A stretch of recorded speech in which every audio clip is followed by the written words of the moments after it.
The Late Night Alternative with Iain Lee on Talk Radio. We have ways of making you talk.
Dirty pervert.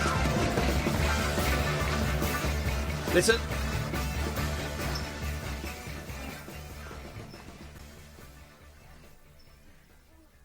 Filthy animal. That's Dennis Wilson having sex with a hooker. A hooker! Good evening, dear listener. My headphones. Whoa! Hey! Whoa! I love the color. Hang on. I don't know where we are here. And the way the sunlight plays. We're there. That's where we are. I didn't know where we were. I had so many windows open. I just didn't know what to do. Let's get in there. Let's get the meat and the two veg, or rather the two veg. We'll leave the meat till later. Alan Caddick. I'm feeling the good vibrations. Oh, she's giving me excitations. I watched that Boss documentary on the iPlayer. Did you? I was disappointed. Why? Too subtle for you? Because they didn't sell all the tickets. They what? They didn't sell all the concert tickets. I don't think they mentioned selling the tickets, did they? Yeah. At which point did they say they hadn't sold all the concert tickets? Right at the end. Oh, I missed it. Did they? I don't know, I was too busy basking in the glow to be counting the tickets. Then, Alan, you won't want to be coming to the Rabbit Hole Picture Show on Saturday, March the 2nd in King's Cross, where Catherine and I will be hosting a screening of Bros... Shut up! A screening... No, I'm going to call it a screaming. Yeah, I meant to say that, actually. After the screaming. We are screaming Bros after the screaming, followed by a conversation corner with the director of that movie himself, Joe Perlman. Well, is that his name? Very interesting. Good classic with the FA Cup. Well, what, in the evening? They're playing the FA Cup in the evening, are they, Alan? Are they? Yes, they are. Are they? Well, a lot of the matches are. Well, this is for people who agree with me that football is for idiots. Hang on, so it's not even the FA Cup final? It's the third round. It's the what? The third round. Well, is it the third round? Maybe it's his first time around. Good evening, Alan Caddick. Listen, absolute loon. So people aren't going to come because it's the third round of the Football Association Cup? I counted them there. Double buzzkill. Yeah, it's happening, man. Tickets are not on for sale yet. I'm setting up, and it has to be vetted by the ticket techs who still haven't paid me for the previous events we've done, guys. But March the 2nd is happening. It's happening. An idea that we had a couple of days ago. It's now happening. We are screening as part of our Rabbit Hole Picture Show. It's a night that me and Catherine do from time to time at 2 North Down, the comedy venue in London. We are screaming Bros after the screams have dissipated and ended, followed by Conversation Corner with the director, who was a guest on the show last night. You can listen to the podcast. We're probably going to have a little Bros karaoke. Oh, it's going to be a complete Bros fest. We're all going to dress up in ripped denims and white T-shirts and bandanas. I'm going to get myself a bandana. I'm going to get myself a hat. And it's going to be fun. It's going to be fun. Here's the thing. If you bought tickets to Weird Science, which is happening in a couple of weeks, as soon as these tickets are set up, I'm going to send you a sneaky little email with a code that's going to get you £2 off the tickets. Wowzers. I can do that now. It's only because I've just worked out how to do that. So if you buy a ticket, here we go. Buy a ticket for Weird Science. There's 5 tickets left for Weird Science on January the 26th, okay? And if you buy that, once I've got these set up, I will send you an email with a code that will get you £2 off, Bros. And it's going to be some night. First of all, if you've seen the film, it does bear repeated viewing. I've seen it twice. But secondly, I'm really keen to see it with an audience. I want to hear an audience's reaction to it. Has any film so quickly entered legend and achieved cult status? Cult status on its screen. Normally films take years to get cult status. This is it. And during Christmas, right, when everyone's doing their own thing, we're told people don't watch telly the same way they used to, and it's unlikely that things take off the same way.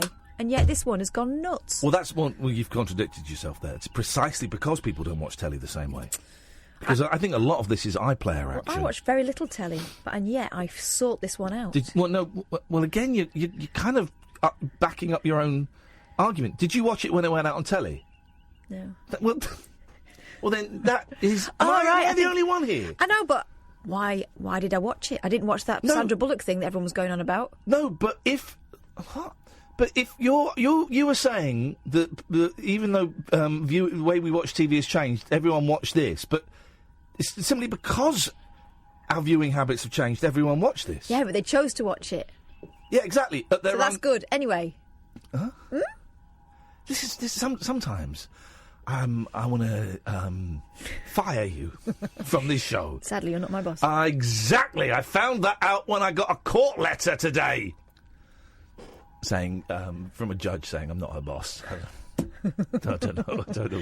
Don't know why. So that's happening March the 2nd. Tickets are not on sale yet, but they will be. Stay tuned. Follow me on Twitter at Iain Lee, at Flippin' Kath with a K, and we will let you know when. Although we're using Twitter less. Twitter's getting closed right now. It's closed. We don't have Twitter open during the show, guys. It's a buzzkill. It's a negatory vibe. And it destroys everything. I'm just getting a few things set up, so that means that that is at that volume, and that is at... Well, you do keep butting in, don't you? We're in! The computer's set up, we're ready to go. So, tonight's show is going to be a humdinger.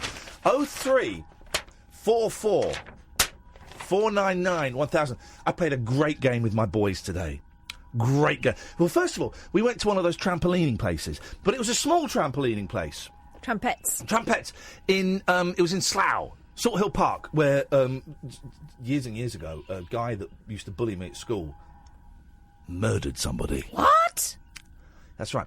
One of the kids that used to bully me at school murdered somebody in Salt Hill Park in Slough. Not at this venue, of course. That didn't exist then. And it's quite a small trampoline. There's jump in and jump out and all these different places. Trampolining is the big thing. Well, actually, it was about 6 months ago, a year ago. Probably not so much now. But we went to this place, had the boys today, and I had a voucher for this place because when I went last time to do the climbing, I couldn't do it. And they gave me my money back. They were very, very kind people. And so I took the boys to this trampoline place. It was small, but also a lot of the schools are back after the Christmas holiday, so it was kind of empty. But we had the most fun. So we went in. You get an hour. We went in. You got to watch a real buzzkill video. No double jumping. You will break your neck. No running. Jump in a orderly fashion. No, it's all this. It's like, no fun geez. Jumps. But it was us and maybe half a dozen other kids. The oldest was 8, I would say. Oh no, there was an autistic lad that was a little bit older. More on him in a second. But it's half a dozen kids, and I'm on there with my boys jumping around a bit, and we were laughing. And there's a bit where you go over like a foam. Red foam thing, and you go on a little beam, and balancing beam, you do pugil sticks. We're doing that. That was wicked. Oh, did they have one of those pits with the foam chips in? Yes, they did, mate. Oh, we like those. And then there was like a tightrope. Mm-hmm. A tightrope over the foam pit. So we ended up with this tightrope tournament, right? And I sat down for a bit and had a rest. And I sat there and I thought, these are my babies, and they ain't going to be babies for much longer. In fact, they're showing a lot of signs of not being babies. Get up there, man, and get involved. Stop sitting with the other parents. Get up and get involved. So I got up and I hosted tightrope tournament, except it wasn't foam that was in those pits. It was lava. Aha! Not real lava, guys. Not real lava. And so it's me and my kids. And then suddenly, all the other kids swooped down on us. We had about 6, 7, 8 kids. These 2 beautiful twins, Polish girls. We were chatting to them for ages. They were probably about 7 or 8. And they were amazing, because on the balancing beam, they were doing, like, acrobatic gymnasts. They were incredible, doing splits on the... And I kept going, whoa! You girls are amazing. And they had their younger sister. And then there was a couple of lads. And anyway, and so we're all doing the balancing beam, and I'm doing commentary for it, and then I'm throwing lava at them and stuff. It was amazing. We had the most fun. And my kids were playing with these kids. They were all cheering each other on and winding each other up in a really, really lovely, non-aggressive, non-bullying kind of way. And we were chucking lava at each other, and then the sisters said, oh, actually, my younger sister doesn't want stuff chucked at her. All right, no chucking stuff at this young lady! And it was funny, man, and they were all cheating, and it was funny. And then I mentioned the autistic kid, and he was bigger. I'm going to guess he was like 10, right? I'm guessing he was autistic. And he was he wasn't really joining in with us, but then there was a bit where I was just bouncing on the trampolines. And he came over and he took my hand, he grabbed both my hands and took me onto the trampoline, and he just wanted to bounce with me. And I thought, man, first of all, I felt a little bit uncomfortable because it's a kid I don't know holding my hands. I thought, I sod it, my intention is pure. I know, there's no... So I'm bouncing with him. Then one of the squares came along and said, no double jumping. I said, I don't know what double jumping is. He says, when you jump on a trampoline at the same time. Come on, man. We weren't doing big jumps. And I was like, oh, okay. And then this kid's sister, maybe it was his mum, came along. She said, I'm so sorry. I said, hey, listen, I'm cool with it if you're cool with it. If you're cool, I'm happy. He's more than welcome to hold my hands and jump with me and play and stuff. He's a nice lad. I'm up for it. She went, oh, if you're sure. And it was the most fun. The most fun. An hour of jumping around like idiots, not caring the world. I loved it, Kath. And ladies and gentlemen, this is what happens when you take Iain to anywhere where there's loads of kids, right? You start out playing with your own kids. Because we took my girls and your boys. No, it was just my girls, wasn't it? At the park? To play park. The park where the red kites came and stole those fish and chips? That was brilliant. So we took my girls to this play park, and then all of a sudden there's more kids. That's why I thought they were your boys as well. There was a couple of boys there, and their sister, and their cousins. And all of a sudden, I don't see Iain for the rest of the afternoon because he's running up and down with them, firing them off the end of the zip line. And here's the thing, man. Because in the past, and today a little bit with this kid that was holding my hands, there's always a little bit of... Gosh, I hope no one thinks I'm a... I thought, I sod it. No. If someone wants to think I'm a pervert, then do you know what? That's cool, because I know I'm not. And I said to this kid's guardian, I said, if I'm cool with this if you are. I can understand why you might not be cool with it. Well, and they know what he's like, that he's inclined to do that sort of stuff. That's why they were checking whether you were comfortable. Yeah, it was, honestly, it had the most fun. And I have decided now that any situation with... I want to get fit, because I want to keep up with these kids. I want to keep up with them. Any situation... where there's kids, I'm going straight in there. I don't care, because I'm going to be dead one day. My kids ain't going to be babies anymore one day, and they're not going to want to play with me. Like, I'm in. And my boys loved it as well, because they were kind of proud that it was their dad. All the other parents were sat down. They were proud that their dad was kind of doing it. I did what my dad didn't do, because my dad used to do this, except he would kind of exclude me and my sister and wouldn't address us as much. And we feel a bit, well, why is he not... So I'm making sure that my boys are a big, big part of it, and I'm focusing on them, and then I was working that room. So here's what I want to say. I'm quitting talk radio, and I'm going to be a children's entertainer. Yeah. So if anyone's got any trampolines they don't want, I'll have them.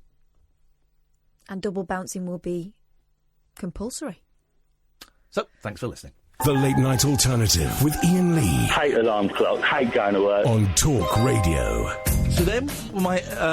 by the way, you're allowed to call in. Sorry, this is just a recap of my day so far, just so I remember it for the records. This is Captain's Log. 0344. Captain's Log. 0344 499 1000. It's like a... That works, yeah. What? Oh, at your neck. That's I've not been able to click for ages. That's the double bouncing. 0344 499 1000. If you want to join in, you can call in about anything. Anyway, my youngest, really into George Ezra. He got 2 George Ezra CDs for Christmas. My eldest got a couple of CDs, which he's not listened to. He's not really into music. He asked for an Ed Sheeran and he got it. And I also bought them classics. I bought my youngest Beach Boys, best of the Beach Boys, and I bought my eldest best of the Carpenters. And the eldest hasn't listened to it, and that's not his thing, and that's totally cool, but I'm going to make them aware of it. But the youngest loves music. He opened the Beach Boys. Wow, Beach Boys CD! Yes, man! But he keeps playing these George Ezra CDs constantly, and I'm more than happy with that, because George Ezra, it turns out, is great. He's great at being a skinny young white man singing like an old black man. That's what he does, and it's a great act, and I love it. Just doing what we've always done, white people have always done, with stealing music from black people and really watering it down to make it very, very tepid. It's what Elvis did it, and George Ezra's doing it, and I respect that. I think he's great. But there's one song where, and I can't remember. Obviously I can't play it because he's got the F word in. And the first time the boys heard it on Christmas, Boxing Day, they're like, Boxing Day. Christmas Day, Boxing Day. It's funny, Christmas Day, Boxing Day. No, yes. That's the song. Christmas Day? It's Christmas Day. No, it's not. It's Boxing Day. Christmas. That's like how they do the score draws, isn't it? Yeah. East 5-4, 4-5-5. It's Christmas Eve. Flat. Isn't that funny? They've got tunes. Christmas Eve. Christmas Day. Boxing Day. New Year's Eve. New Year's Day. Isn't it? My birthday. They got a tune. Dates have got tunes. We've discovered something. I think I'm tripping on acid. Because this is the kind of rubbish you'd be speaking about if you were on acid. Yeah. Do some more of this liquid acid. Monday. Saturday. Sunday. Friday night. Party night. Monday morning. I've got tunes. This is summer holidays. Back to school. Yes. Half term. Cheeky. Half term's cheeky. Cheeky half term. Have a cheeky half term, please. Half term. I hope there's a professor. Bank holiday. Or someone. I hope there's a professor or someone listening to this. We've just stumbled on the music of language and the language of music. I had a teacher, my brilliant English teacher when I was doing A-level, who said that some of the... he believed that there was...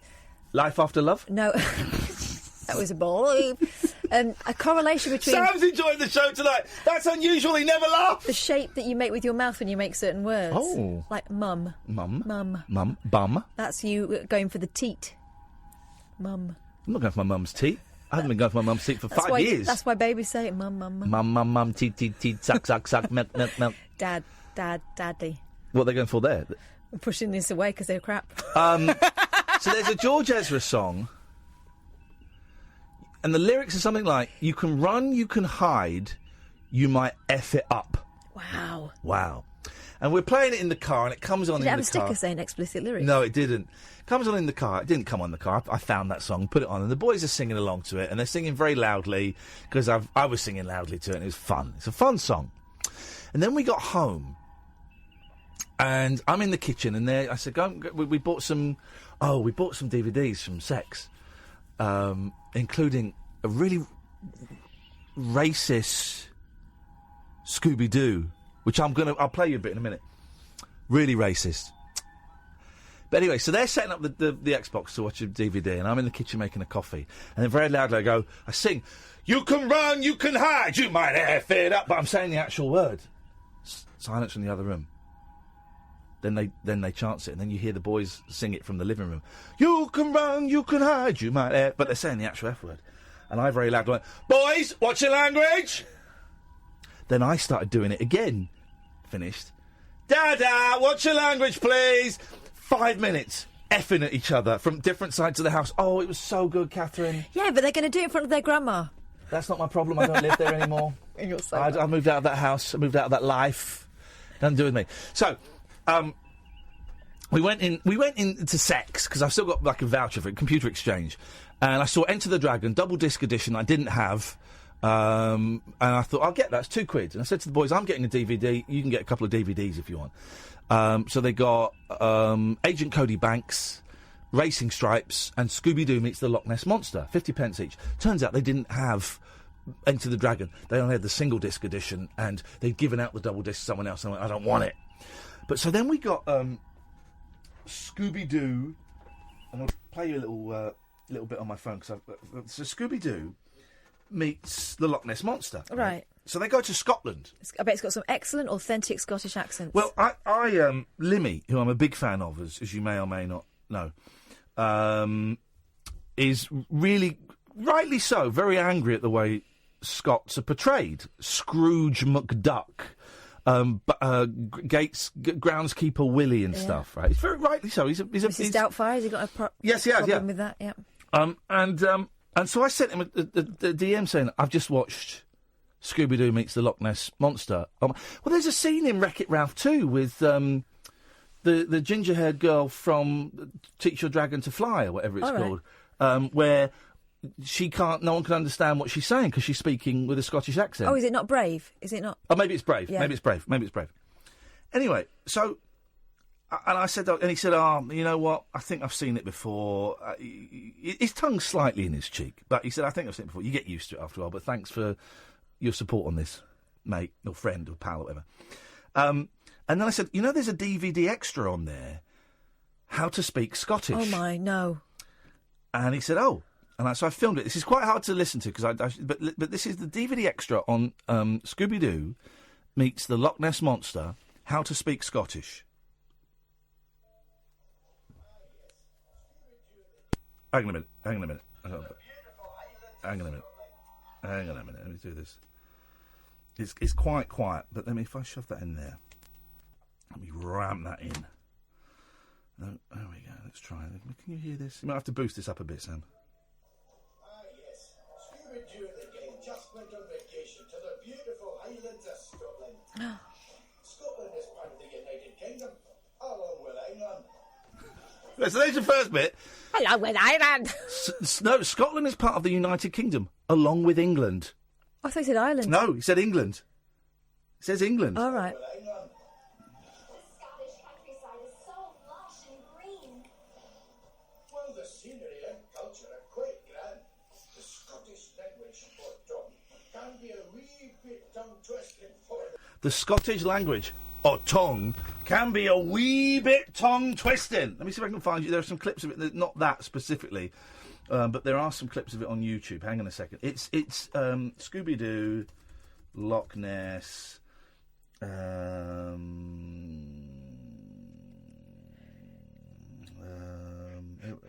here we go.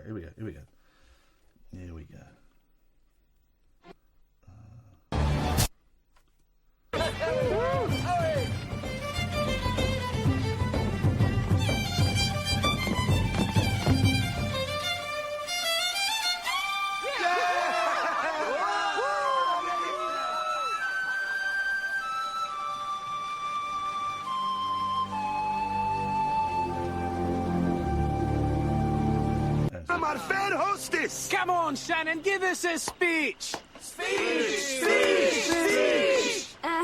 Yes, of course.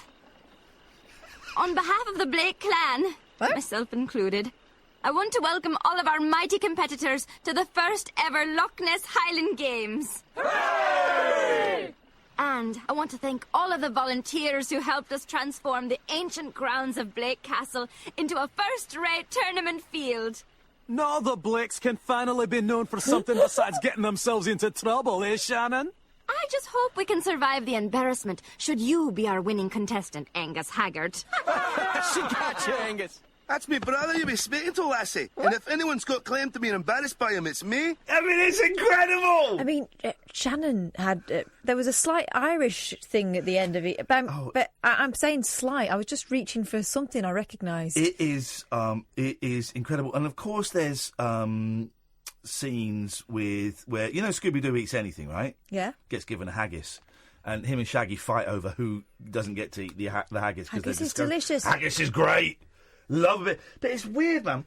It's weird. And I was watching it, and, I didn't mention it to the kids. I got Scottish. My granddad was Scottish and stuff like that. And you kind of think, what if that was And it's all stereotypes. It's, what if that was Mexicans or Jews or... You know exactly what it's like. Go on. That is a Dick Van Dyke. Yeah, I think it is. It's kind of... Right, could you not find any proper Scottish people? There are loads of them, and some of them are quite clever, and they can read a script for you. No. You know, Dick Van Dyke got away on charm, but that accent was awful. And also it's a crappy Scooby-Doo episode as well. In terms of Scooby-Doo, it's one of the It's one of the new ones, though, right? No, it's not that new. No, it's not. It's Casey Kasem, so it's 10 years at least. Mm-hmm. But I'd still classify that as new. You know, some of the Scooby-Doos, there's real monsters in it. Scooby-Doo on Zombie Island, they're real zombies. But the zombies are actually trying to warn them of the voodoo priestess that they think is a friend. But there's real monsters in it. You know, there's an episode of Diagnosis Murder. Dick Van Dyke. Mm.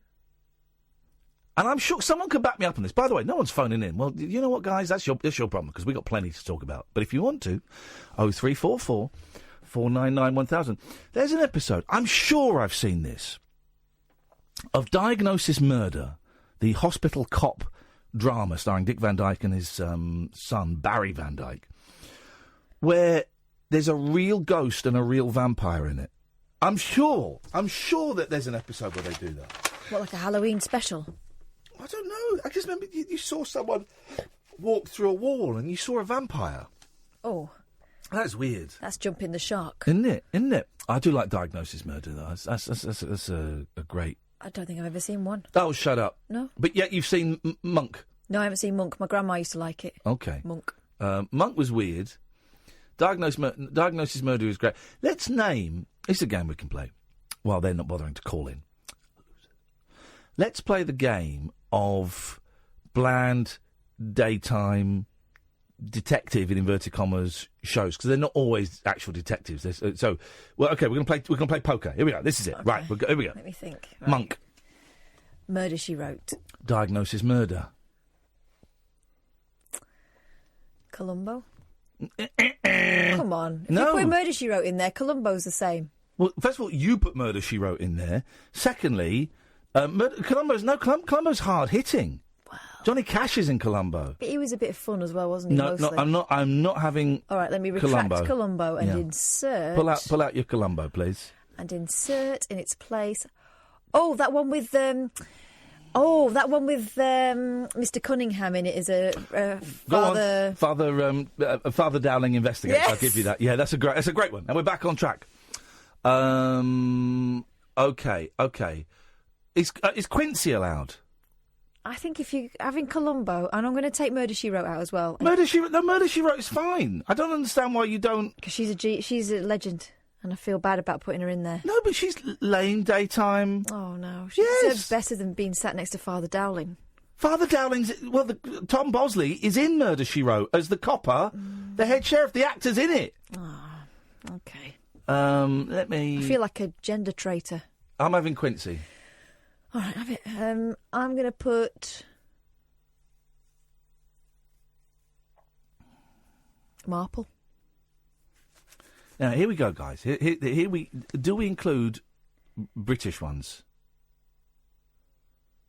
Because the British ones feel very different to me over the American one. This is not a clearly thought out game, guys. Let's bring Alistair into this. Good evening, Alistair. Good evening, sir. That's what we like. A solid tone in your voice, sir. Solid. Yeah, well, the flu is getting worse. Come on. I know I'm a bit of a snowflake, but there you go. Come on. The flu, is that a local bitter, is it? Come on. Yeah, well... what have you got? Can you name... First of all, do we allow Marple into this rather woolly game? I think it's American only, I think. I think he's right. I do think he's right. Okay. And, in that case, I'm going to have... Oh, here we go. I'm in again. Simon and Simon. Oh. Yeah. Can I put... Yeah. Right, because you said it doesn't need to be necessarily obvious detectives, right? And you're putting Quincy in that. Yeah. It's people who aren't... I mean... Can I put Dr. Kildare in? Does he solve crimes? No. Kind of, yeah. He would unpick problems. No, well, name a problem that he unpicked. Is it a murder? I don't remember. I just used to find him so damned attractive. He was a doctor. He didn't solve crimes. No, but he solved people's, like... Personal issues. That's like Dr. Pam and Dr. Ruth. No, those aren't crimes. Dr. Pam and Dr. Ruth are not like Dr. Kildare. Very much so. They've both got the same first name, Doctor.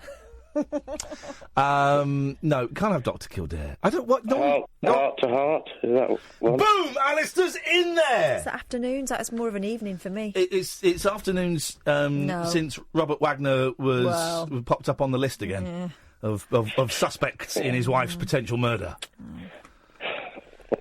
Wider. They should get... who's the lady in Heart to Heart? Jennifer Hart. They should get her... What's her name? It wasn't Stephanie Beacham. Stephanie Powers. Stephanie Powers should investigate the murder. She can't. She's partial. Well, all right, then, Freeway. The dog. What was the name of the butler guy? Who was... Was it Max? Yeah. The old guy. Max. Yeah, he was the best one, isn't he was the best one. I think he's dead. Again, I don't know if Wagner was involved. We just don't have enough evidence to back that up. But rumours are circulating. OK, Heart to Heart's a good one. OK. Hang on a second. There's got to be loads of these just floating around in the back of my head that I can't think of. Bless you. You're only getting one? Do another one and... OK. Oh! Whoa! The Rockford Files. Everybody loves the Rockford Files. Right, Rockford Files, in case you didn't get that. Cagney and Lacey. Yeah, I'll give you that. That's a good one. Yeah, it's a good one. That's a good one. Your turn, Alistair. OK. Oh, my head's gone blank. Yeah. What was that one about the guy who's always on the run from the police, but he was a good guy? The Fugitive. No, you can't have that. He didn't solve crimes. Like or the A-Team.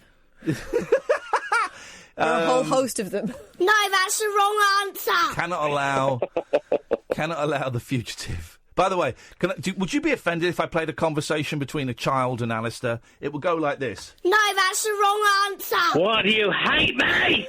Oh, no. There's got to be... Ooh, go on. Highway to Heaven.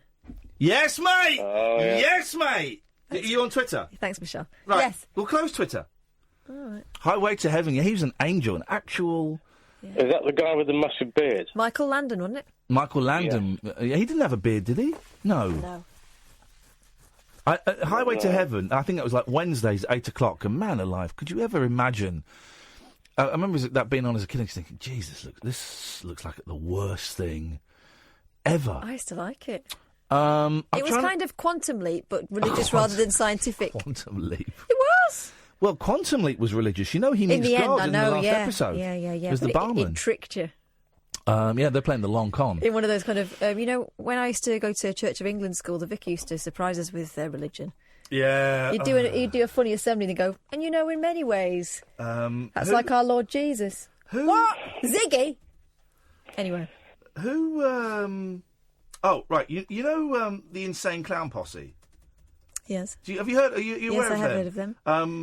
I'm gonna, let me play one of their songs. I'm trying to find a censored song. Here we go. All right, this is the Insane Clown Posse, right? Listen to these guys.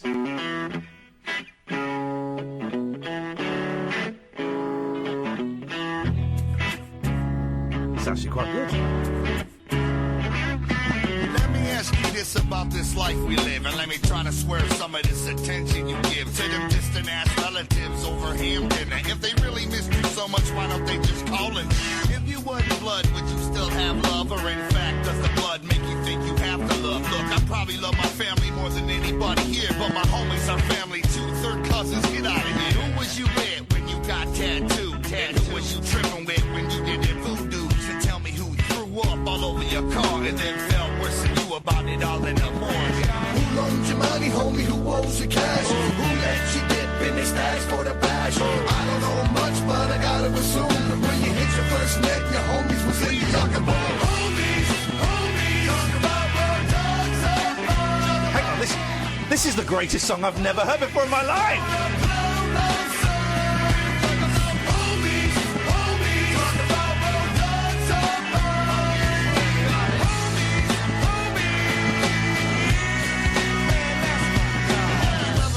Wow! I do love my homies. That was great. So the Insane Clown Posse, they were around. I remember, like 20 years ago, a girlfriend of mine buying me an Insane Clown Posse CD because we just heard the name and thought it was hilarious. Right? They're like a rap group and they're very sweary and very aggressive. And they wear like kind of clown makeup, but it's all like Kiss. They wear clown makeup, this white, makeup and stuff. And around for a long, long time. Big sort of underground band in the States, big lot of fans, very aggressive, very sweary. And then about 5 years ago, John Ronson interviewed them. Did you read the interview with them? Read it, man. Find it. You'll love it. About 5 years ago, they both came out as born-again Christians, right? And all of their fans are like... Yeah, all of their fans are like, what? No, what? No, and read the interview, I think it's with John Ronson. Had there been any hint in the material? No, but they said in the interview with John Ronson, can you see if you can find it? Can see if we can get some quotes out of it? They said that they had always been born-again Christians, and if you listened to the lyrics from all of their songs, they were basically telling you about Jesus and stuff. But there is no real evidence of that. And they claim they were playing the long con. Have you found it? Yeah. See if you can find some bits from America's nastiest rappers in shocking revelation. They've been evangelical Christians all along. Yeah. News. Insane Clown Posse fans classified as a gang in FBI reports. Have you got the John Ronson interview? Yeah. At first glance, I can't help but read it in his voice. Do it. It's what he would have wanted. No, because I'll come out like Alan Bennett. At first glance, it might not be obvious why I'm so excited about meeting them. You might dismiss them as just unbelievably misogynist and aggressive, and I said to my mother, yes, it's true. Their lyrics are indeed incredibly offensive. Take, for instance, at random, I'm hating sluts. Shoot them in the face, step back and itch my nuts. Unless I'm in the sack, because I F so hard it'll break their back. Oh! That's not a Christian message, is it? They've been going for 20 years, always wearing clown makeup, which looks... Sorry, hang on. There we go. It's all right. So don't worry, Alistair. Catherine is not dying. Alan Bennett is he's taking his voice back. You right? You right, my love? Yeah. You right, my love? They've got a fearsome reputation fostered by news reports showing teenagers in Juggalo T-shirts arrested for stabbing strangers, and lyrics such as barrels in your mouth, bullets to your head, the back of your neck's all over the shed. No. Boom shaka boom chop chop bang. Boom shaka boom chop chop bang. That's my nickname at school. So, all of which made Violent J's announcement a few years ago really quite astonishing. Insane Clown Posse have this entire time secretly been evangelical Christians. They've only been pretending to be brutal and sadistic to trick their fans into believing into God. They released a song, Thy Unveiling, that spelt out the revelation beyond all doubt. F it, we've got to tell, all secrets will now be told. No more hidden messages, truth is we follow God. We've always believed in him, the carnival is God, and may all juggalos find him. We're not sorry if we tricked you. Isn't that strange old thing? By the way, what a start to the show, to this award-winning front-page national radio show. We talked about me being a Pied Piper, and so far, 42 minutes in, we're now talking about the Insane Clown Posse. It doesn't get any more commercial than this. This is it. Banachek, I've just thought of one. Banachek. There we go, Banachek. Banachek, perfect. That was one of my favourites. Now, was that George Peppard? Yeah, he was always on that river, right up and down at the beginning. Yeah, bit of Banachek. Brilliant, man. Absolutely brilliant. He knew what he was doing. All right, Alistair, it's good to talk to you, mate. Thank you for that. 03444991000. Martin, Simon, stay there. You'll be coming up soon. This is the Late Night Alternative. Iain Lee and Catherine Boyle on Talk Radio. The Late Night Alternative with Iain Lee. Because they're too real to be part of my imagination. On Talk Radio. Shows like these are my favourite, where we talk about pugil sticks with kids and swearing with your children, and then arguing about whether something is actually a crappy daytime cop series or not, and then having Catherine read Insane Clown Posse lyrics in the voice of Alan Bennett. These are my favourite shows. These are also the shows where I go home in bed at night and go, oh my God, we're going to lose our jobs. Gosh, so you're thinking all that during the break, and I'm just thinking, I wonder if I can do John Ronson. Maybe he's just like Alan Bennett with a cold. Let's go. Oh, the caller I was about to go to just dropped off, so we're going to go to Martin. Good evening, Martin. Hi, guys. Hello, Martin. Hey. Hello. Hello there. I've got 4 cop shows. Here we go. This is classic. Hang on a minute. Are we doing old telly? No. All right, carry on. This isn't old telly. This is very specific. It literally is. By coincidence, these television programmes happen to be old, but it was very specific, crappy daytime cop shows. Okay, proceed. Monk isn't old. Monk. I think, is his first name Harry? No. Okay, right. Wait, go on, Martin. Thank you for that, Sam. Go on, Martin. What have you got? We've got Streets of San Francisco with Cole Morden and Michael Douglas. I think Michael Douglas was in that, wasn't it? Oh, now, here's something I remembered the other day. I think it was Streets of San Francisco. Never saw it, but. I was watching that new Sandra Bollocks film on Netflix. That was childish. That was beneath me. It wasn't. It was above me. I was watching that, and because as you're watching the film, the camera's moving. Right. And I was thinking, I can't remember the last time I watched a film when the camera was locked off. Right. It's all this moving camera Cinema stuff. Veritas thing. So it's all moving cameras, and it is on movies, and it is on television. Right. And you don't see a movie now where the camera's not moving, where it's locked off. Very, very rarely. It's always just slightly moving a little bit, you know. And if I remember correctly, Martin, the show that introduced that, one of the selling points of this show, where it was the first TV show where it wasn't a locked-off camera, where it was moving, was The Streets of San Francisco. I'm sure. I remember reading something at the time, even as it came out in like 82, 83. Did people moan about it? Yeah, they did. Bet they did. People made you feel sick. Made people feel sick, and it was the first time that it was a show where it wasn't like, you know, following people down corridors necessarily. It was just, obviously, it was a handheld camera because it moved slightly. Mm-hmm. And now everything does it. This is what I want to bring back, guys. Cameras on tripods that don't move. Locked shots. Do you understand me, movie makers? We get it. You can put a camera on your shoulder and wiggle it a little bit. As Ricky Gervais used to call it, shaky cam bollocks. When we were at 11 o'clock show, we would call it that. Can we get some of that shaky cam bollocks on this? But sorry for my swearing. No, I want a camera, I want a tripod, I want it locked off. Be slick. Be slick. It's like, I really love the film Cloverfield, but I can't watch it because it makes me want to throw up because it's all over the place. Anyway, I think it was The Streets of San Francisco that broke that. Anyway, yes. I'm not allowing that, Martin, just because I'm feeling rambunctious. Oh, okay. How about Canon? I'm allowing Canon. Of course I'm allowing Canon. That's Canon. Don't know it. That's Canon, wasn't it? Canon was... Now, every cop in these programmes needs a gimmick. Monk he's OCD. Yeah. Angela Lansbury, she's a sex addict. What? And I think... wasn't Cannon's gimmick... This is mid-70s... Wasn't his gimmick that he was a fat man? That's right. Yeah, that was his gimmick. He drove a Lincoln. And then, of course, there was Kojak. Lollipops. Well, Kojak we'll have Kojak. His gimmick was his lollipops. And the baldness. Canon. Okay, yeah, this is good. I'm enjoying this. Go on. How about McLeod? Oh, see the cowboy one with the moustache and the hat? Dennis Weaver. Yeah, totally, mate. Totally. This is great. I want to hang out with Martin and go through his DVD box set collection. What about MacGyver? Yeah, I'll give you that. Yep. And I've got a brilliant one for you then. Petrocelli. Now, remind me who was in Petrocelli. I can't remember the guy. Francisco, something like that. He was a blind man. He was a detective blind man. He was a detective blind man?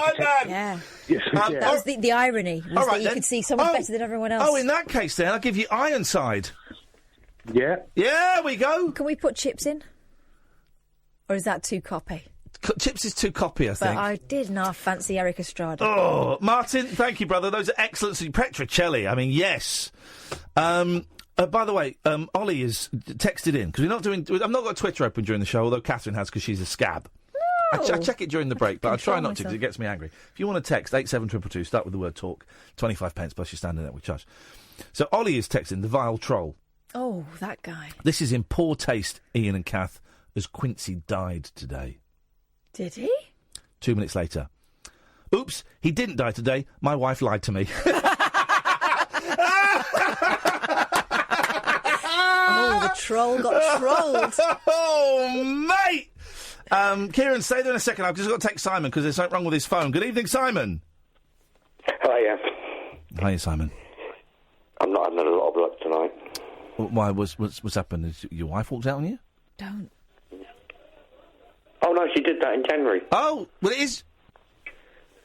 It is January. Yeah, but last one. Oh, in that case, get over it. Man up. Put your socks up. Get a new one. Walk out, I kicked her out. Did you? Really? Yeah, I'm like that. Well, everybody's got a story, and yours is dark. Oh, you could get dark. Have you found anybody else yet? It's none of my business. But have you? I'm going to ask. I've got a date coming up, yeah. What date's that? March the 3rd? Ooh! March January the 3rd. The tune for that is March the 3rd. No, but he's saying January the 20th. Oh! It's going to be...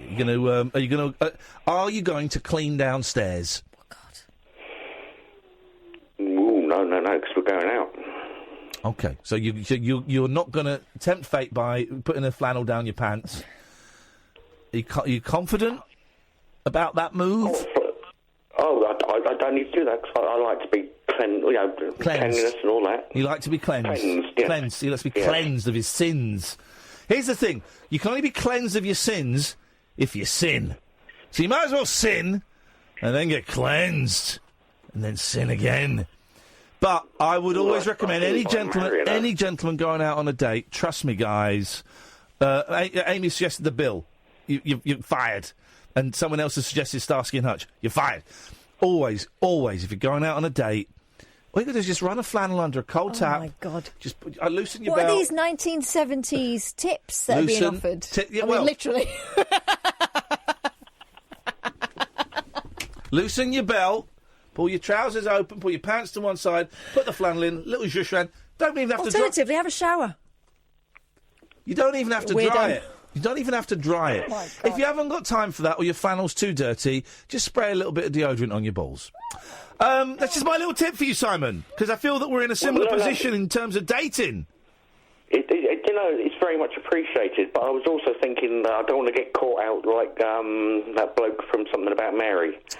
Which, I don't buy that. I don't buy that thing about doing that. I don't want to go down that road, but I don't buy that thing. I'm strictly a once a week kind of guy. Anyway, Simon, that's not what we've called in about to hear you about your dirty, sweaty testicles. You did ask, to be honest. He did, didn't he? No. Dirty boy. Dirty boy. Anyway, Nancy Drew. That's all he wanted to say. Yeah, do you know what? I'll give you that. Yeah. Thank you, dirty boy.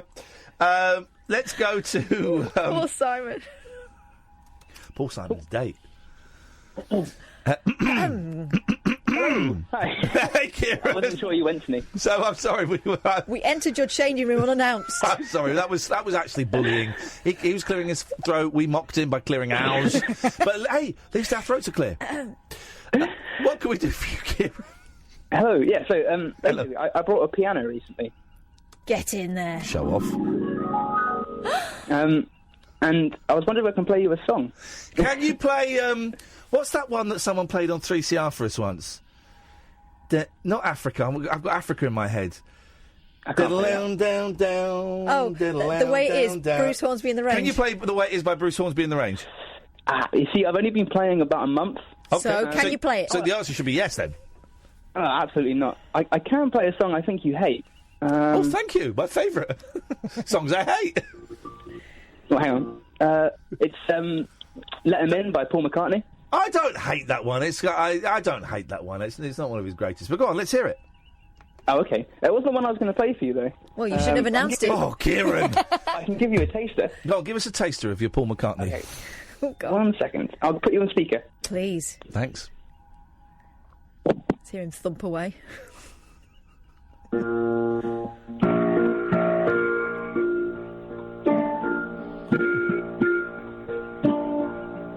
he's good. It's a simple song. I could probably work this out. Well, do it then. All right, give me a piano. I'll do it. There you go. Okay, that was. I'm not applauding that. I am. I'm well impressed. He's jealous. I'm not jealous. You are well, Joe. I'm not jealous. I can play Disney Girls by the Beach Boys on the piano. Can you play that though? I could. Well, yes, I could actually. All right, tomorrow I want to hear it. All right, fine. I'll phone you up when I'm not going home tomorrow. I'll have to do it at the weekend. I mean, I am going home, burglars. Hang on a minute. I've got trained cats in my house now. Your boys have got piano. Oh yeah, I'll do it. All right, I'll play. All right, here we go, guys. Tomorrow I will play "Let 'Em In" by Macca. whose brother's coming on this show next week, I will play that song. I'll do it. I will. I effing will. No need to swear. I would be extra impressed, Ian, if you can do like the vocal melody that goes like the. Well, but you can't do it, mate. So I don't know why you want me to. You're challenging me to do something that you can't do. I worked out the chords. Shut up, Kieran. I was going to shut that piano at your jacksie. I worked. Is it live news or pre-recorded news? Pre-recorded, good, because we're going to be late. Because I'm going to destroy this guy. I worked out the chords to "Let It Go" from the Frozen movie by myself the other day, and then I went and sat at my piano yesterday, and I can't think what it was, but there was a song I wanted to sing. I thought, and I went straight into it. Never played it before on the piano, and I played it. Straight in. I got the chords right straight away. First time. Gosh, but it happened in an empty house with no recording equipment going. Swivel on that! What's the other song you want to play, Kieran? You'll have to do it after the news, nervous boy. The Late Night Alternative with Iain Lee on Talk Radio. We have ways of making you talk.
It's funnier with the video, but I've enjoyed that. So I was trying to find. We would play songs at the top of the hour, and I was going to play. I was going to play something else, wasn't I? What was I was playing Insane Clown Posse. Then I thought, I'll play Rock and Roll by Remy and Nicole. I thought we've not played that for ages, and it's short and it's quick and it's upbeat. Yeah. So I went to my iTunes and I typed in Rock and Roll, and because I couldn't remember what the song was called, or who it was by, and then Joan Jett, I Love Rock and Roll came up, and I thought, I wonder if there's a version of that in German. I don't know why. So I typed in I Love Rock and Roll German, and that popped up from the German version of the Kids' The Voice. Mm-hmm. Das Voice. Das Voice. Or the Voice. The Voice. Das Voice auf den Kinder. Den Kinderweis. Voice. Kinder. Kinder means child in German. You probably didn't know that. You've learnt something. You've learnt something. And I'm happy to teach you that. That's what this show's about, is education. And doesn't Joan Jett look like that fella from Bake Off? She does, actually, doesn't she? She does a lot like Noel Fielding. Paul Hollywood, I think. Oh, yeah. And we're having some classic banter on the show this evening. Anyway, that was a 10-year-old German kid singing I Love Rock and Roll. Yeah. 0344 499 1000 is the phone number. Sean, stay there, mate. We're going to go to you, but you may remember if you were listening carefully before the news, we were speaking to a very nervous show-off guy called Kieran. Young pianist. He was what? Young pianist. Don't be rude about my callers. I thought he's a thoroughly decent guy. I'm sorry that you were just called a pianist then, Kieran. But just to hammer that joke home, in case anyone missed it, really just got to hammer that home. At least she didn't call me a dick. You should have heard what she said during the break. No. When I used to do a podcast and a vodcast and a TV show about the television programme called Lost, and there was a guy on there, a character played by... I've met him several times now. He's been on this show. The American actor who played the lawnmower man. Can't remember. He's been on this show. Anyway. And his character in Lost was called Lapidus. After doing about 6 or 7 podcasts for this thing, the producer took me to one side. Ian, are you saying Lapinus? I said, no. He said, it really sounds like you're saying Lapinus, and I'd really appreciate it. Really appreciate it if you... If they knew you at all, they should have known never to weaponise you in such a way. Could you... No, of course I was saying Lapinus. I've been saying it for over a month. And I said, no, I'm saying Lapidus.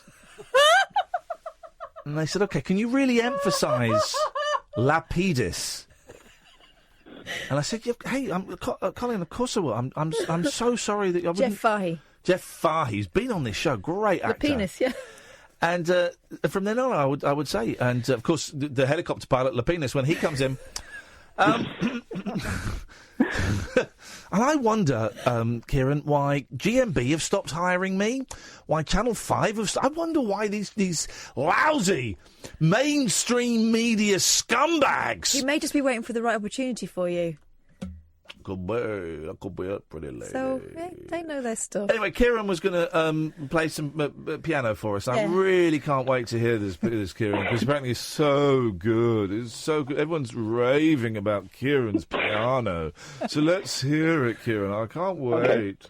Okay. Why have you not... Kieran, let me ask you a question. Why have you not told me to piss off and hung up? Come on! The amount of grief I'm giving you. You could have told me to get stuffed and slam the phone down.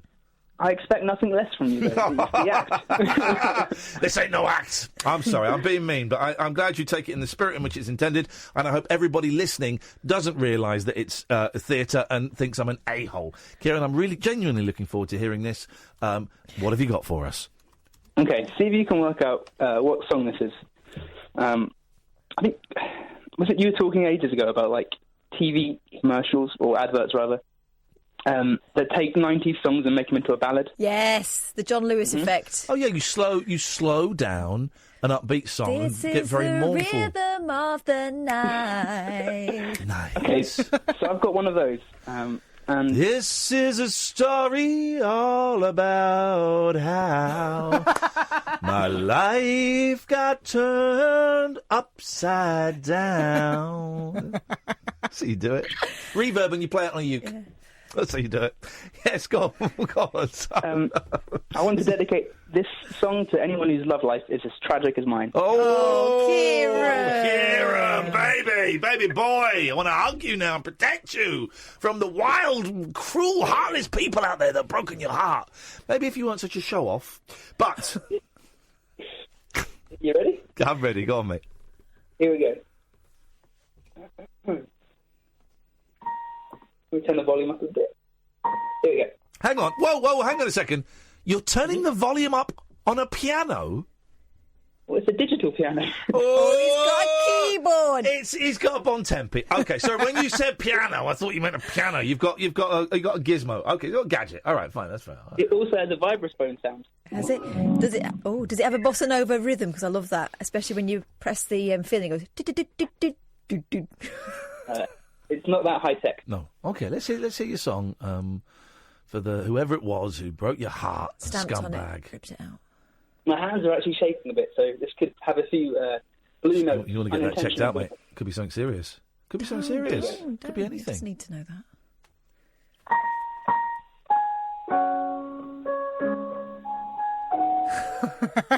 that. Venga Boys.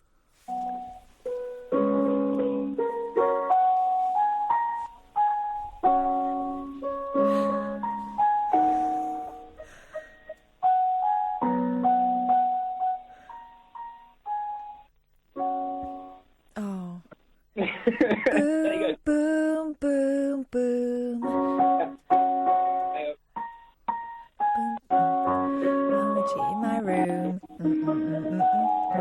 Venga Boy's most plaintive songs.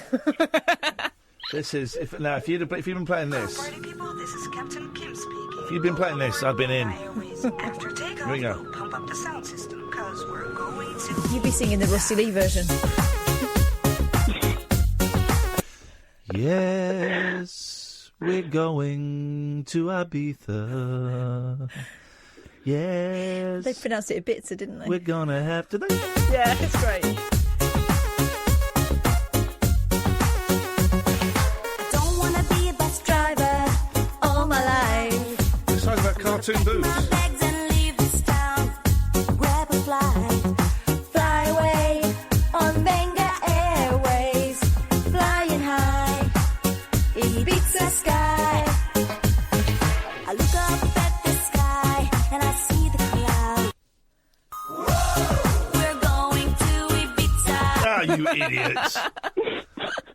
I think that's how they say it in the United States of America, actually. So we're laughing at Well, them. the Ibithenkos would We pronounce should. it that way We shouldn't too. be laughing at them. We should be laughing at Kieran. On a serious note. Bong. Thank you very much indeed, Catherine. It's an obvious gag. Just try again, Kieran. On a serious note. Oh. There we go. That one? One more time. I would do a deep one. Yeah, do it. Kieran, on a serious note. Good enough? That was solo with brown noise. Well, I was thinking we could take this show to Edinburgh. Suddenly, I'm not so confident. Is your heartbreak recent? Was it over Christmas? No. Well, I've only really had one heartbreak, and that was like teenage years. But it's just been like not finding anyone. Yeah, man. It's May I ask how old you are? 24, I want to say. You're good. 25. Ooh, he's back. He's back in business, guys. I remember. Well, hang on. When did I get with Tess? Because Tess was like 8 years. I think I was with her. That would have been 24. So I remember my early 20s being very lonely, a couple of snogs here and there, but just miserable and thinking, I'm never going to... I was really nervous to have sex anyway. I was really scared of sex. But also thinking, I'm never going to get a partner. Oh, my heart got ripped out when I was about 24. Oh, really? Yeah. I might have been ripped out twice before then, and then there was 3 or 4 years of just not knowing, just wandering around aimlessly. Then met Tessa, was with her for a long time, and then I got married and got divorced. So there's plenty more misery coming your way, Kieran, is what I'm saying. Yeah, it sounds like it. Yeah. But here's the thing, right? Every relationship I've had so far has ended in a really miserable, painful, horrible, horrible way. But otherwise they wouldn't end. But the journey up, and up until it turns sour is a joy. That's what we do it for. That is it. It's those moments of getting together and falling in love and being together and then and then quite often, unfortunately, it turns sour. Maybe it won't next time. I don't know. But it's what I'm trying to say is don't listen to me for life philosophy because I haven't got a clue what I'm saying. But you sound like a decent human being, Kieran. You're a talented man. And you're come on Good now. with your hands. Don't patronise him. But Kieran, on a light-hearted note. Yep. Oh, for goodness sake, I am slow. Yes. Amy says, well, this is the thing. This is why I'm treading carefully, because these days you don't know which way the wind blows for people. It depends on the day sometimes. Well, exactly. It does depend on... And that's beautiful. And I wish that we'd had that freedom when we were young bucks and we got put into these normative hetero roles, black and white binary. But anyway, Amy has texted in, I'm 25 and single, hook me up, Iain. I don't know if is the wind blowing in that direction, Kieran? Unfortunately not. I tend to blow the other way. Blow being the operative word. Okay. Well, okay, in that case... That explains the Venga Boys. One other thing. Oh, sorry. That does on the subject of, like, fear of sex, funny enough, I was actually looking up or reading into, like, asexuality. Oh, yeah. The other night. Because I kind of relate a lot to that at the moment as well. Yeah? But hang on, what is asexuality? Well, you're neither. You're not attracted to either. basically, yeah, you kind of, well, I'm attracted to blokes. Sorry, my parents have just come home and I'm kind of nervous about them overhearing. Well, I don't want to get you. I don't want to get you in trouble. I don't want to cause any problems. But no, it's an interesting subject because I know you were talking about like what's happening in Japan. Mm-hmm. Yeah. Where couples just aren't happening, and boys in particular are finding, their sexual needs are serviced by going online and looking at porn or getting porn, robots or kind computer of program Tamagotchi type things. Yeah, that they can, that's it, and that's why the birth rate is dropping massively. Mm-hmm. It's crazy, but so. How do I word this? I feel like I am definitely gay, but and I'd quite happily have a boyfriend, but I just have a really low sex drive. I think that's a lot more common than people. Thank you for sharing that with us. I think it's a lot more common than people think. I was terrified of sex. I had quite a high sex drive, but I was terrified of physical intimacy to the point where quite often I couldn't do it because I was so stressed and so afraid of, well, what if it goes wrong? Well, then, of course, everything goes wrong. And I would be I've had several situations where I've been with someone and it's about to get sexual and I've just panicked and left. I dumped a girl because I really, really liked her, but I couldn't have sex with her because I was so nervous about it. So I finished with her. The other thing is that this environment at the moment is so sexualised. It looks like everyone is swinging from the flipping, light fittings and doing it all over the place. But actually, for most people, life isn't really like that. It's a lie. We're being sold this lie that everyone is at it and doing it every which way, but it probably isn't true. So maybe you haven't got a low sex drive. Maybe you've got a normal sex drive. Normal, yeah. What is normal in the bedroom these days? Who knows? Well, I'll keep you updated. Yeah, no, well, hey, listen, Kieran, do. And here's the thing I'm learning in my mid-40s, and I wish that I'd learned this, certainly been aware of this in my teens and in my 20s, that whatever works for you and whatever doesn't work for you is cool. And there will be other people out there for whom your kinks and your quirks and your attitudes and your shyness around things and your aggression around things will fit almost perfectly. And it won't just. I don't believe that it's necessarily the one. There'll be quite a few people for whom your idiosyncrasies fit pretty darn well. Not perfectly, but pretty darn well. So never. I wish that when I'd been 20 odd, I had not been so embarrassed or ashamed about things that worked for me and things that didn't work for me and all of that kind of stuff. You'll be enough. Thank you, Catherine. I will be one day. For some, I don't mean you. I mean Kieran. You will be, Kieran, and you're a good man. And I'm better than you at the piano, and that's fine. We'll find out. Well, we will. When you play. Oh, yeah, we're going to hear that. Oh, Kieran, we will find out, mate. But here's the thing. I don't want to knock your confidence anymore. Okay. Well, thank you anyway. It's been good to chat to you. Nice to talk to you too, Kieran. You're a good sport. Thank you, mate. Cheers. 0344 499 1000. Now we're getting loads of texts from guys as well. This is not a dating service, for crying out loud. Although he does sound dreamy. He does sound lovely, doesn't he? Giselle, stay there. Come to you after this. The Late Night Alternative with Iain Lee on Talk Radio. Some show tonight, huh? I mean, yeah, I don't know quite what, but... Oh, we're here till 1 o'clock. I'm Iain Lee. That is... who are you? Catherine Boyle. There we go. That's it we got there. We're here till 1, then it's Paul Ross. You can call in about anything. We've talked about me encouraging my children, my 6 and 8-year-old, encouraging them to swear, the F word. We've talked about asexuality, Paul McCartney. We've talked about the Insane Clown Posse, and we've named some crappy daytime American detective shows where they're not really detectives, where they normally do something else. So those are the topics. You can introduce whatever you like. 0344 499 1000 is the telephone number. If you want to give us a call, Jay, stay there. I'll come to you in a second. Giselle is up. Good evening, Giselle. Hello, Ian. Hello, Catherine. I like the name Giselle a lot, and I like it because it's a fun name to say. Partly, I guess, because it sounds like gazelle, but it's just, do you know, it's got some really good shapes. It's a ballet, isn't it, Giselle? Is it? Mm-hmm. Is it? Well, that's irrelevant to what I'm saying, and rude that you've brought that up. All right, we're talking about bouncing gazelles then. Yeah, crack on with that. You are getting right on my... I'm sick of this. Don't you dare! It's got a soft G. It's not a je. It's not je. It is a je. Let's ask her. Giselle? It's either.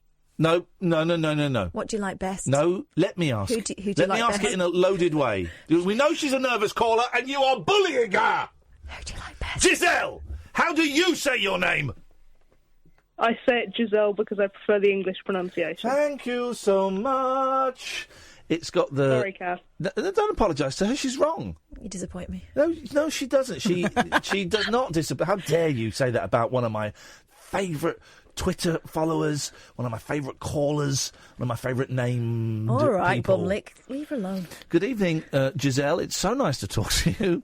We're in slightly fractious mood tonight, and I can only apologise for my colleague. I suspect she may have taken drugs. No, I had a chocolate eclair, though. Exactly. What can we do for this evening? You were talking about asexuality earlier. Oh yes. With Kieran. Yeah. I happen to be asexual. Go on. You can give us a little bit more clarity then, please. Well, it depends really what you want to know, but the sort of definition is classed as an enduring lack of sexual attraction. There are all sorts of different attractions, bar just sexual attraction. So you can have, say yourself, for example, Ian, say you're walking down the street and you see a fella that's nicely dressed and you might go, oh, he looks nice. Yeah. Don't fancy it. That's aesthetic attraction. Right, yes. And, same on the other side for other people's preference. You forgot Catherine's name then, and that's fine. I respect that.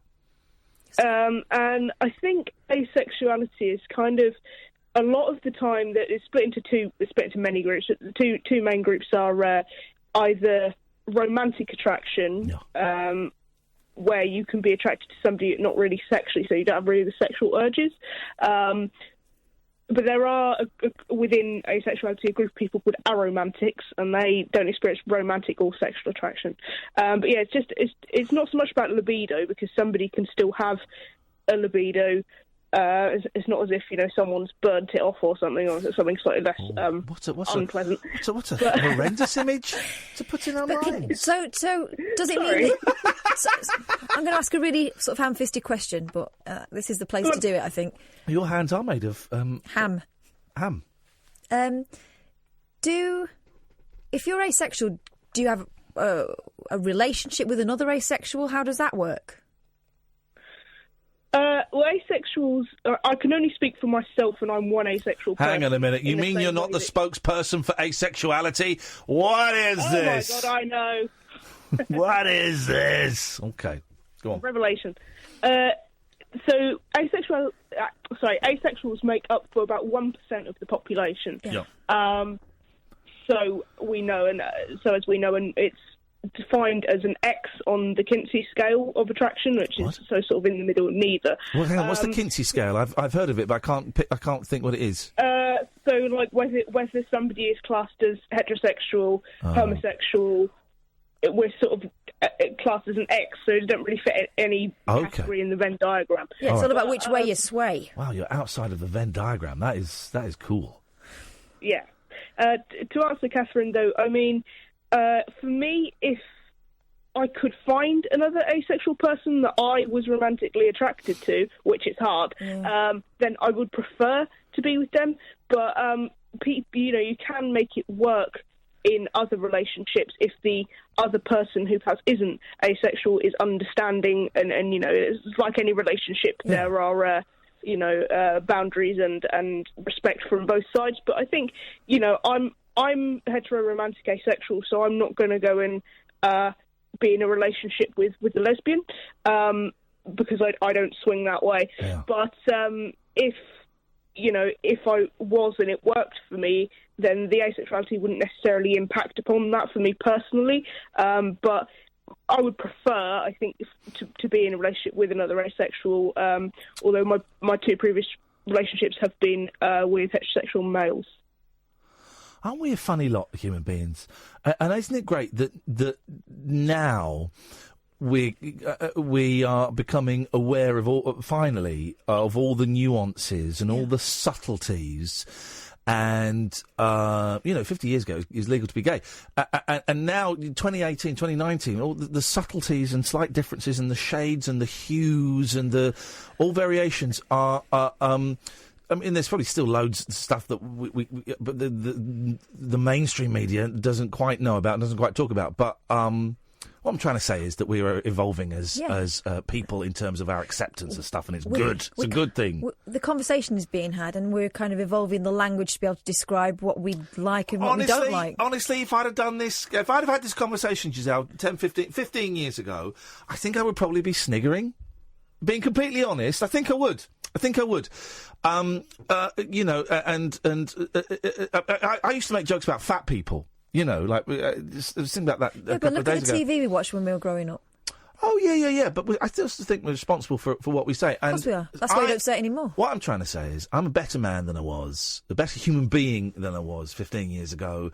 And if I can improve, then there is hope for all of society, because I was a scumbag. And I would have laughed at this kind of stuff. And I don't laugh at it anymore. And I'm grateful that people like you, Giselle, and by people like you, oh, there we go, people like you.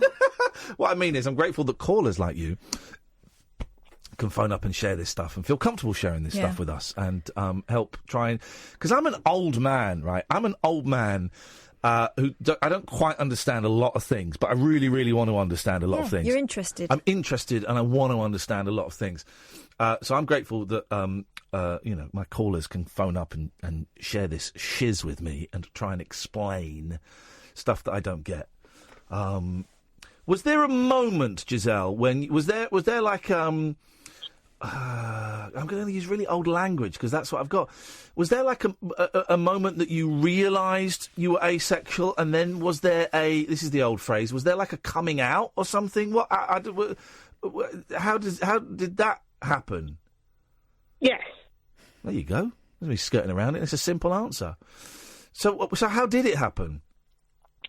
So for me, I'm a bit of a geek, and I listen to a lot of radio. And when I was about 15, I heard a show on the radio, fairly late night radio, about sexuality, targeted at young people.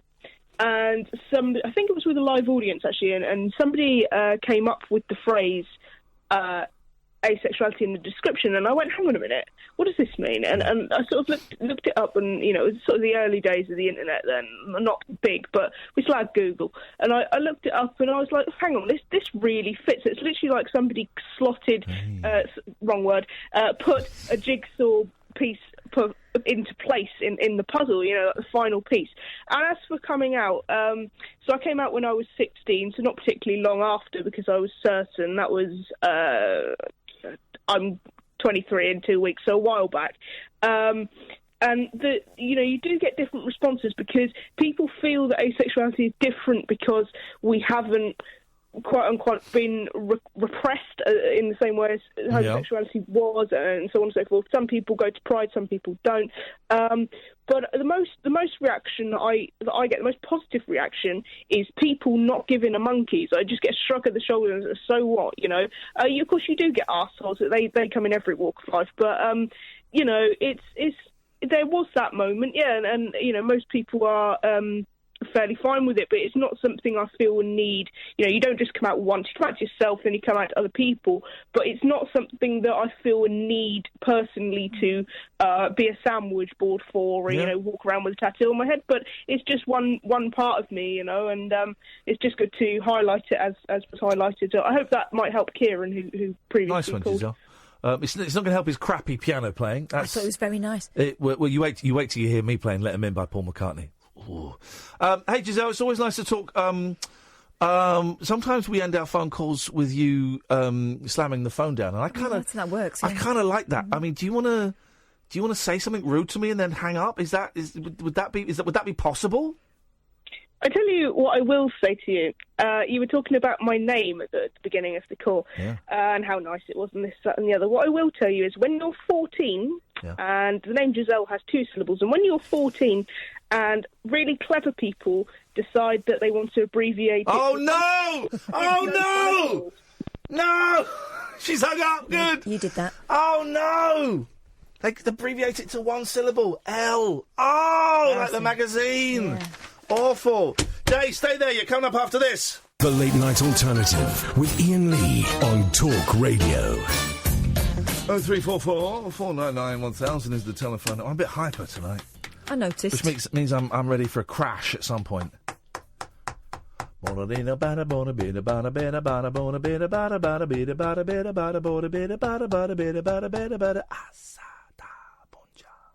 Just made that up. And that's what I can do. Yeah, that's how skilled I am. Creative. That's how skilled I am. Very skilled. Let us go. I mean, you say that and we're laughing about it, but it's true. One of our favourite hits at the moment is Zabba-dooba-dap, Zabba-dooba-dap-dap. Jay, did you just do a burp? No, I put my handbrake on because I responsibly pulled over and stopped the car. Oh, hang on a minute. You responsibly pulled over and put your handbrake on whilst holding the telephone? No, I was on hands-free, but I stopped, switched over, and then put the handbrake on. It all seems to happen so quickly. Yeah. Well, yeah, I know. I know you don't like hands-free things, so I thought I'd do the polite thing. Jay, you're on the air, and it's great to have you on board, mate. What have you got for us tonight? Hi. The Late Night Alternative with Iain Lee and Catherine Bourne on Talk Radio. I kind of had loads of things saved up, but I was going to phone in a while ago to find out how you're getting on with your Bob Dylan discovery. Then I heard you were getting into English folk, which is exactly the same kind of path that I got into English folk through Dylan and Tim Buckley, and then got into English I'm folk. going. Wonder how it was going. In February, I think it's February the 9th, I'm going down, got a little 3.5, 4 hour drive to the southwest of England. I'm going to go and stay at Nick Jones's house. Oh, God. Staying at his house. Amazing. His little annex. Yeah, little annex. But I'm staying at his house. They're putting me up for the night. You know his story about how his car accident and stuff like that? Right, 2 months ago, I had never heard of the fella. Driving home, every night on 4 Extra at 1:30, they'll put an old documentary on, 30-minute documentary. Some of them are rubbish. Some of them are really weird but great. And some of them just captivate me. And there was a programme about Nick Jones. I'd never heard of him. It was from about 10 years ago. And it was all being set up to say that he'd died. I'm thinking, this guy's dead. You know, and then it talks about this horrific car crash. This guy's definitely dead. And then there was a bit where the host knocks on the door, and the door opens, and she goes, "Oh, Nick, it's so nice to meet you at last." And I burst into tears. And I'd never heard of the bloke. I got penguin eggs for Christmas, which is a masterpiece. Brilliant. Yeah. I've got a few other bits coming my way. That's all I'm prepared to say at the moment, as I've been sworn to secrecy. That's one with Kennedy I.O., isn't it? Oh, Kennedy I.O., man. We played that the other night. What a song. The guitar playing and the voice on that. Yeah. And I've been emailing his wife, and I'm going down in February, going to make a weekend of it. And she's very kindly said, look, there's an inn down the road. You're very welcome to stay in our daughter's annex. She's going to be away. I said, are you sure about that? I don't want to be a hassle. She goes, no, you can come, you can stay. If you want to, make a weekend of it, he's got his own door, so you can use it as a base and go off and have a little look around. So I'm going to go and stay at Nick Jones's. I am beyond thrilled, A, because Penguin Eggs is a masterpiece, and B, just the hospitality of this wonderful, wonderful family. I think I'm right in saying that because he couldn't play after his accident, after a while he's recovered a bit enough to go on tour. His son played guitar while he sang. Yeah. I think I'm right in saying that. Is that right? That is right. And there's a live album which I got coming of a show with his son. You know, he's an amazing guitar player, Nick. But he couldn't play. He had a terrible car crash. He was in a coma for a long, long time. Yeah. And his speech is slightly impacted, and he's not very well. But he couldn't play. But yes, his son would play guitar, and he'd go out with a little band, and they'd go and do shows. And the voice, certainly, 10 years ago, was still there with that slight kind of hesitation, slight slur that people who've had a very serious brain injury have, but still that voice, that's stunning. And it is stunning. It's incredible. Yeah. So, with that, I'll go out. Have you made any more discoveries of that? Because it was quite an interesting era, wasn't it? Obviously, while the Beatles were kind of going at it, the kind of American and English folk were kind of learning off each other. A lot of the Americans came over here. And here's the thing. People like Nick Jones. I struggle with... I've not delved too deeply in English folk, because I kind of struggle with that. I struggle with it. And Penguin Eggs is English folk, but then some. There's... Is it the singing that you struggle with? Because it's like Dylan, they're not, a lot of the time they haven't got the strongest voice. Oh, away, away, away. My lady lays away, away. I wonder what to think. I just struggle with it a bit, but maybe this is the way in, you know. I think have a look at Richard Thompson next because he's obviously a brilliant guitarist. Yeah, Richard Thompson's great. His voice perhaps isn't as good as Nick Jones, but I think I did get. So was it you that recommended L.A. Turnaround, Bert Jansch? No, it wasn't me, but it might have been. I struggled with Bert Jansch, to be honest. I got it for Christmas. I didn't like it. Thought I'm never playing this again. Yeah. Is it a soft J or a hard J that you're smoking? That is in his name. I never know. Away, away, away. I listen to him while I go jogging. That was quick. This guy's quick. Yeah, he's quick. Yeah, very good. Yes. Actually, because I'm having a similar thing. I never really could get into the Beatles. I know it's the most accessible kind of pop band ever, but I always consider them a lucky pub band. You know what I mean? Right place, right time, good looking, can play a bit. Yeah. Decent songwriters and struck it a bit. They had one of the best producers in the world and kind of didn't really deserve to be up there. I can never understand why people were so into them. But I've recently we had a baby 5 months ago, and she loves the Beatles. She's called Paul, and she loves the Beatles. Got a little moustache, left-handed. There's something about Paul McCartney's melodies that sends her to sleep. I don't know what it is, in a good way, I think. Yeah. She's not bored. So wake me up when you're playing Black Sabbath or something. I think she actually likes them. But there's something quite nursery rhymey about his melody. Oh, hang on a minute.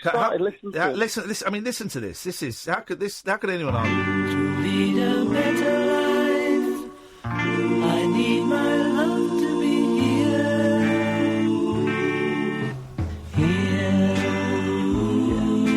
making each day. Come on, or on the same album, two of the best ballads ever on the same album.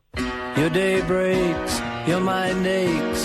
You find that all her words of kindness linger on when she no longer needs. Sweet Lord! Hang on, let me see if I can find this. Here, there. Well, they're both McCartney. I know Here, There, and Everywhere was McCartney. Were they both McCartney songs? Those ones? Yes. Here we go. Oh, Yeah. where is this might be it. Hang on a second. To lead a better life. The thing is, this is the vocals only. Hang on. I need my love to be here.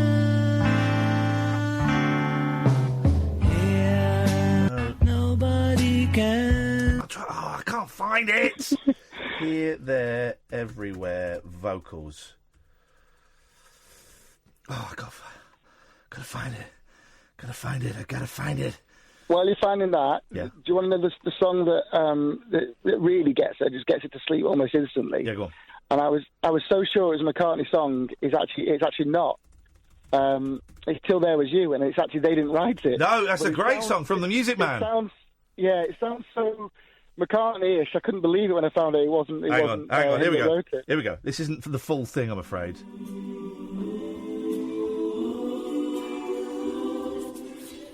It's just the backing vocals. God damn it! Yeah. God damn you, Beatles. Well, they could all sing. That's what I will say about that. They could all sing. But you listen to the early albums. I've bought a few, obviously, because of this, and they weren't that great. Musically, they're lousy. Especially when you see them live, and there's maybe George could play early on, but you look at like the Stones. You go, okay, there's a couple of sloppy guitarists, but the rhythm section's really tight, and they can get away with it. But they didn't have that. Ringo's slightly late with on the beat most of the time, and they're lousy musically. The first few albums, they are lousy. They got better, I think. They got better in the studio. They got. I mean, I think George Martin obviously made them, but I'm getting there. I'm getting there with them. I mean, here's the thing. Obviously, someone at Apple has just been through YouTube and taken off everything to do with the Beatles. I know the way for you to get into the Beatles, but legally I'm not allowed to say it on the radio because I'm not allowed to encourage drug taking. But drop a tab and listen to Revolver. Don't do that. One more thing, pop culture wise, and has anyone ever mentioned this before? That Talk Radio's very own Catherine Boyle is a spitting image of Elastigirl from The Incredibles. Has anyone ever mentioned that? Yes, mate. Several times. Right, okay, fine. Right. I was watching it over Christmas. I've just seen a video. 'Cause I don't really watch the videos. Oh, hang on, here we go. Listen to this. Here we go. Listen to this. You only give me your funny paper, and in the middle of negotiations, you break down. You wait for the harmonies, man. This is just... I never give you my number. I only give you my situation. And in the middle of investigation, I break down. Out of college, money spent, see no future, pay no rent. All the money's gone, nowhere to go. You can hear him dancing around his breath. Listen. Any jobber got the sack. Monday morning, turning back. Yellow lorry slow, nowhere to go. But oh, that magic feeling. I tell you what, we'll do. It's quite long. What song is that? That's B-side of Abbey Road. That's the medley on Abbey Road. Side 2 of Abbey Road is a masterpiece. That ends in Golden Slumbers. Yeah, do you know what? That's quite long. We'll do something a little bit naughty after midnight. We're going to play the whole thing because it's stunning. Okay. It's stunning. All right, yeah, nice to talk to you. Take care. Peace and love. Stay flexible. This is Talk Radio. The Late Night Alternative with Iain Lee. I've got a very poor internet connection. On Talk Radio. Let's do it. Let's make this show holy. Good evening, Paul. Hello, is that Freddie or Ian? Who am I talking to? Well, if you don't know, you won't be talking to them for very long. No, that's Ian. I recognise you now. I've got you, mate. How are you? I'm good, thank you, Paul. Are you going to take us off speakerphone, or I might going to have to punch you in the throat? Oh, let me take you off speaker. Hello? How did you know I was on the speakerphone? What was going on there? You sounded like you were down a toilet, that's why. Oh, right, okay. No, I'm on I'm off speakerphone now. I know. Yeah, welcome to 2019, that's what I'd say to you guys. I mean, I had a good Christmas. How was your Christmas? Was it good? Do I know you? No, well, I'm an actor. My name is Paul Innocent. You probably don't know me personally. I've seen you on screen, obviously, Ian, but never actually worked with you. You probably work with people, and I know, but... Are you a real person? I'm a real person, yes. I'm a real person. Okay. Oh, nice to talk to you, Paul. How you doing? What's the best thing you've been in, Paul? Well, I've just done a movie called White Glove Massive. It's available on DVD. I love it! UK. White Glove Massive. White glove, as in wearing the hand. White Glove Massive, yeah. Oh, nice one. Are you making a living out of acting? Because it's a tough old business, isn't it, Paul? No, I've been working all day washing dishes, mate, in the centre of the city. That's what I have to do sometimes. And that's it, guys. For anyone who wants to be an actor, that's the job. That is the job. You know, it's not all being James Bond and Luther and starring in Coronation Street. It's going out and getting your hands dirty. You see, this is where people fall down. They tend to think it's all about being in front of cameras or jumping around on stage having a good time. Doing other things which have nothing to do with the artistic profession at all, as you know, Ian, but is trying to get that through to the regular members of the public. That's a bugbear. Yeah. And you're not taught that at drama school either, how to deal with the pressures of being... Did you go to drama school? Sorry, sir, I was gutting on that. Just say that again, mate. Did you go to drama school? I went to the Robert Douglas Academy of Dramatic Art, between 1982 and 1985. That's a big one. I know that one, yeah. Yeah.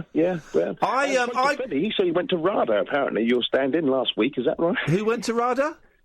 You were stand-in, not Freddie, beg your pardon, Tommy. Tommy's full of shit. Don't believe a word that man says. Don't believe a word. Yeah, he probably went to RADA to deliver him a package. Don't believe a word that man says. He's full of it. Oh, right, okay, now I've got it now. I auditioned for RADA. And they asked me. They said I was too young. They asked me to come back next year. But here's the thing: you got to pay for those auditions. You got to pay big bucks. No, back in the day, we got sponsored. So you pay for the audition. Oh, yeah, you pay for that. And back, I think it was about 40 or 50 quid sometimes at the most. I was lucky enough to have that sort of funding and that sort of money. But the course itself, I got funded by. I was brought up in Portsmouth, you see, and I had 6 O levels. Funny enough, and I had enough luck. Beg your pardon. Hang on a minute. It's a bit of both. It's a little bit of both. Well, yeah. I mean, there's not many accents I can't do and all that sort of thing. But I think you've got to be lucky, as you say. Don't make me challenge you. Don't make me. Don't. You're basically inviting me to an accent off. Which one do you do? Irish, Northern Irish, Southern Irish? Northern Ireland, Eiffel Tower. Northern Irish is like that, is it not? No, it's not. It's like this. I'm doing it right. That's pretty good as well. Thank you. If I was over there, I'd listen to it and I'd think, my God, Thank you. From the territory. Thank you. I have a Guinness. You wouldn't believe I'm a black actor, would you? Eh? I would, because I'm looking at a picture of you right now. We Googled you! You cheated, haven't you? Hey, La, I'm from Liverpool now. Liverpool is like that, is it not? You go straight into it, I'll tell you now. You're doing Kenyan. It's amazing, really, isn't it? Oh, that was it. It was amazing. Hey, I'm from Cornwall. I think Cornwall's like that, isn't it? That's what I'm doing. I'm from Cornwall. I mean, it's a really slow accent. This guy's very, very rarely do I say this. This guy's almost as good as me. Almost. Well, thank you. I appreciate your sentiment there, actually. Have you... you're a drama... I'm glad you're in good spirits again, mate. I've heard of that silly thing you were out in the middle of nowhere doing. I power to you. I couldn't have done it. I don't know how you did it. I couldn't have done it. You're a good man. But, hey, like you, this is 2019 now, and on with the good stuff and out with the bad stuff. And, exactly. Clean slate. I like you, Paul, innocent. I like you a lot. You were in drama school 35 years ago. That's right, between 1982 and 1985. That's right, and you've been a professional actor since then, right? That's a long time. I've stood in the. I've been a professional actor, stuck in there, and all that sort of thing. Have you never thought at any point, oh man, this is not happening. I'm going to go out and get a proper job and never do it. Quite often, but I said to my mum, I want to stop. You won't stop, darling. God, listen, you know, there's nothing you can do. You'll do an ordinary job, but you'll just spring back. So forget all this. You know, Mama must stop stuff and just get on with it. Yeah, you know. I like you. I like you, Paul. I'm having a meeting with because I tweeted. I studied performing arts and I wanted to be an actor. And I tweeted over Christmas. I really want to, have a little. I want to have a little go at acting. And a few people got in touch, and a guy who's advises actors said, "Look, come and meet me for coffee. We'll have a chat, and I'll give you a couple of pointers of where you want to go and what you might want to do and stuff." So I'm meeting a guy in a couple of weeks to have a chat about it. So look out, Paul. Wonderful. I was about to say, I might do you out of some work. Then I remembered you're black and I'm white, and then I thought I won't. But then I remembered it's 2019, and anybody can play anything these days. So legally, I could play a black man. Well, what's that said again? I could play a black man. Oh, legally you can. Legally, I can play black. Yeah, I wouldn't. I wouldn't. I can definitely play somebody of your colour and calibre as well. You see, there's nothing we can't. We're not. And also, BAFTA and the Oscars, I must say, have now outlawed to have just one race in a movie. They say unless it's cross casting, we won't consider you for any Oscar or BAFTA nomination whatsoever. So it's all going. Here's the thing. I was one of those people, Paul, that for a long time. Not in a Piers Morgan vegan sausage roll way, but for a long time thought, well, of course you can't have a black James Bond. Of course you can't. Then it dawned on me, Paul. James Bond isn't a real person. It could be any colour, any shape, any gender, any sex. It could be anything because it's not a real person.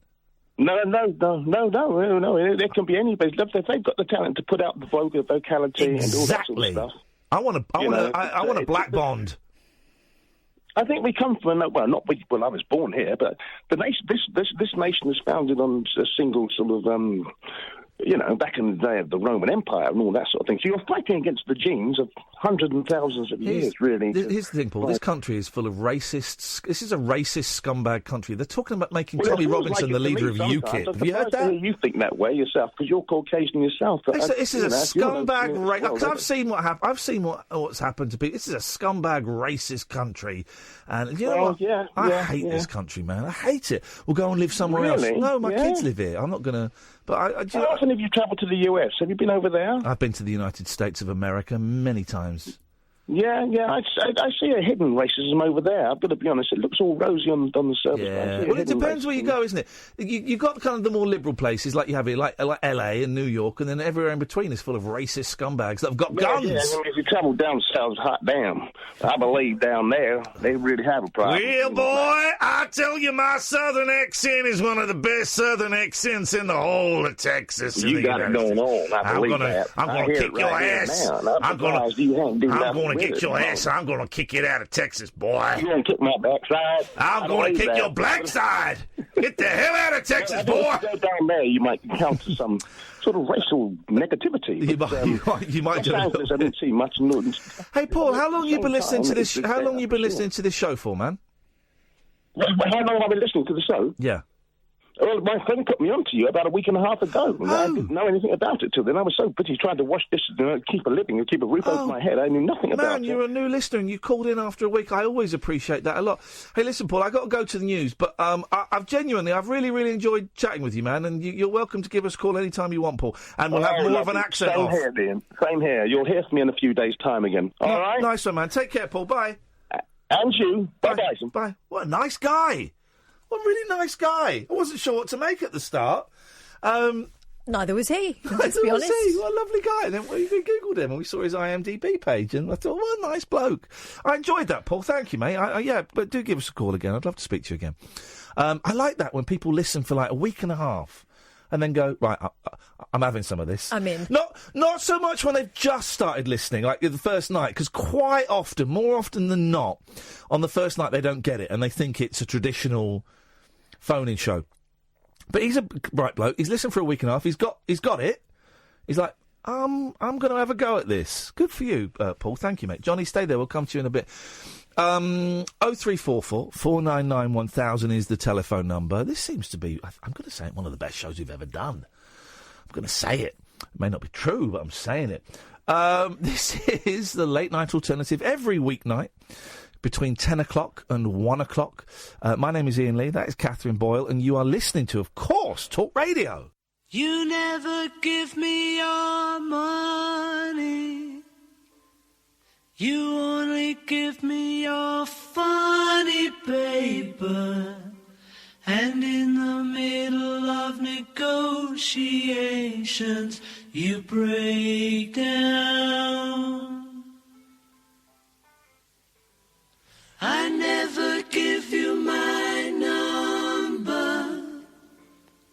I only give you my situation. And in the middle of investigation, I break down. Out of college, money spent, see no future, pay no rent. All the money's gone, nowhere to go. Any jobber got the sack, Monday morning, turning back. Yellow lorry slow, nowhere to go. But oh, that magic feeling, nowhere to go. Oh, that magic feeling, nowhere to go, nowhere to go.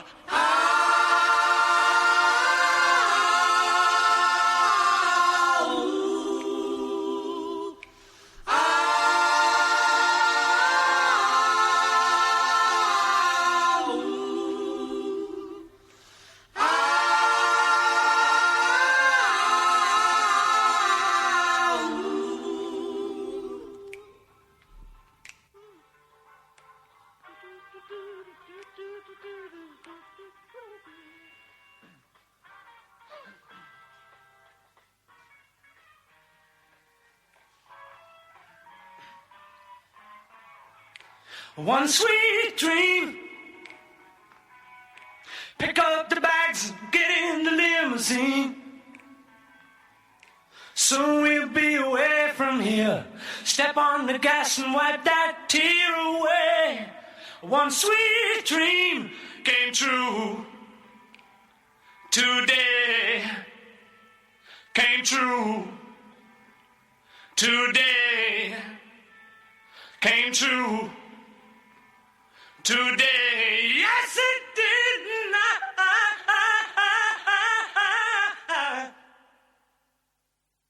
1, 2, 3, 4, 5, 6, 7. All good children go to heaven. 1, 2, 3, 4, 5, 6, 7. All good children go to heaven. 1, 2, 3, 4, 5, 6, 7. All good children go to heaven. 1, 2, 3, 4, 5, 6, 7. All good children go to heaven. 1, 2, 3, 4, 5, 6, 7. All good children go to heaven. 1, 2, 3, 4, 5, 6, 7. All good children go to heaven. 1, 2, 3, 4, 5, 6, 7. All good children go to heaven. 1, 2, 3, 4, 5, 6, 7. All good children go to heaven.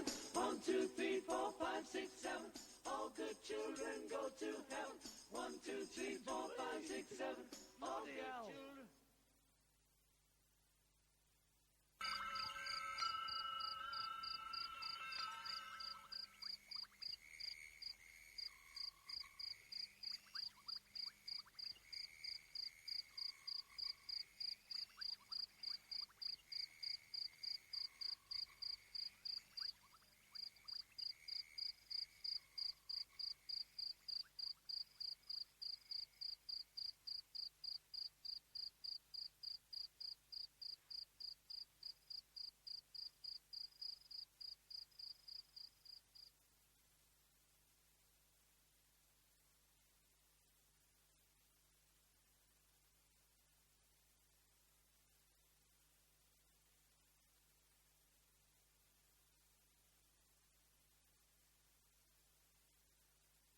Everybody's happy.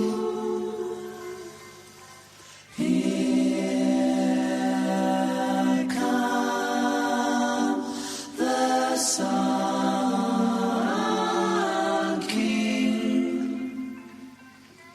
Quando para mucho mi amore de felice corazón.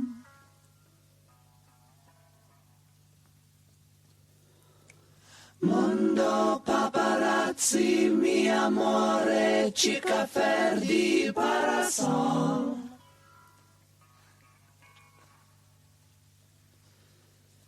Questo obbligato tanto mucho che can eat it carousel.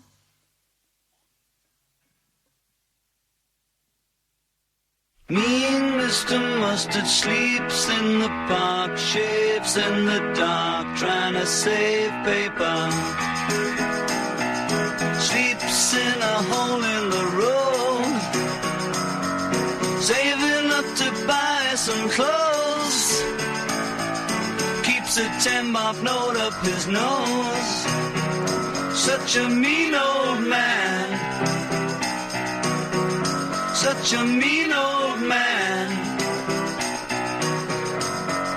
His sister Pam works in the shop. She never stops. She's a go-getter. Takes him out to look at the Queen. Only place that he's ever been. Always shout out something obscene. such a dirty old man. Dirty old man.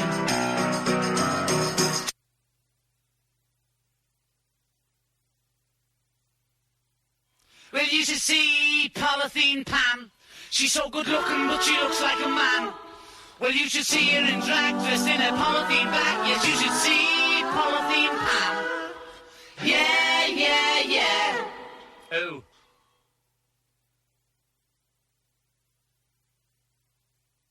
Get a dose of air in jackboots and kilt.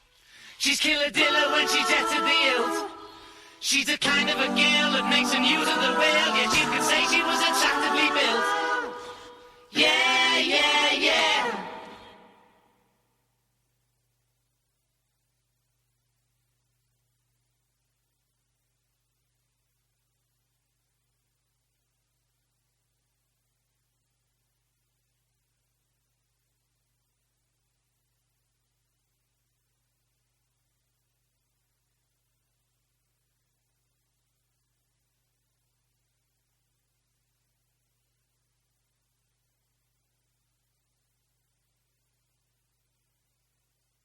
Oh, listen to that now. Oh, look out! She came in through the bathroom window, protected by a silver spoon. But now she sucks her thumb and wanders by the banks of her own lagoon. Didn't anybody tell her? Didn't anybody see? Sunday's on the phone to Monday. Tuesday's on the phone to me. She said she'd always been a dancer. She worked at 15 clubs a day. And though she thought I knew the answer, well, I knew what I could not say. And so I quit the police department and got myself a steady job. And though she tried her best to help me, she could steal, but she could not rob. Didn't anybody tell her? Didn't anybody see? Sunday's on the phone to Monday. Tuesday's on the phone to me. Oh, yeah.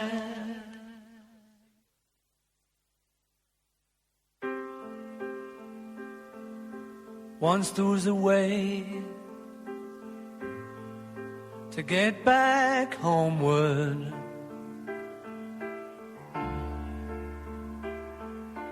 Once there was a way to get back home. Sleep, pretty darling, do not cry, and I will sing a lullaby. Golden slumbers fill your eyes. Smiles awake you when you rise. Sleep, pretty darling, do not cry, and I will sing a lullaby. Once there was a way to get back homeward.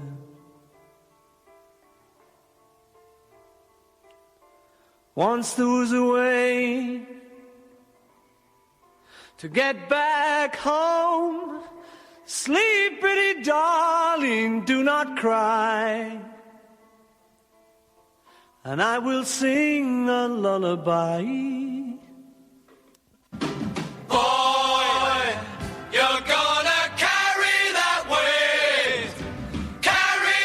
weight a long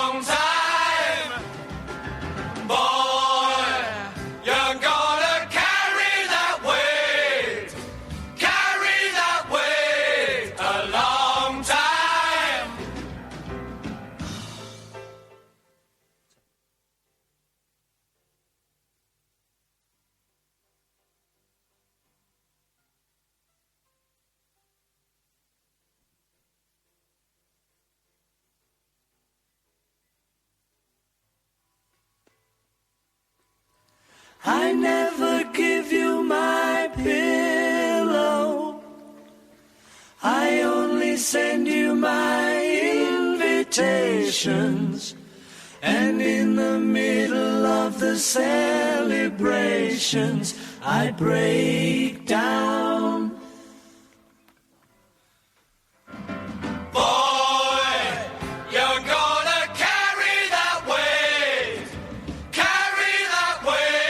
a long time.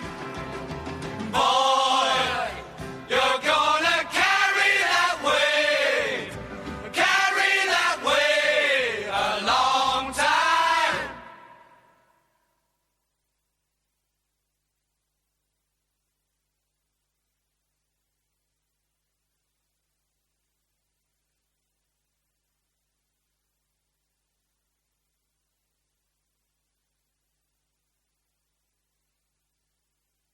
Oh yeah!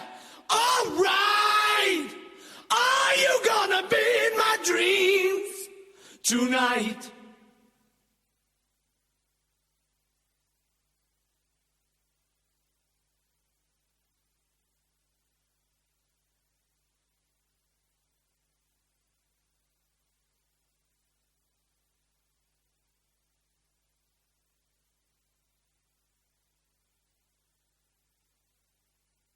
Love you, love you, love you, love you, love you, love you, love you, love you, love you, love you, love you, love you, love you, love you, love you. Love you, love you, love you, love you, love you, love you, love you, love you, love you.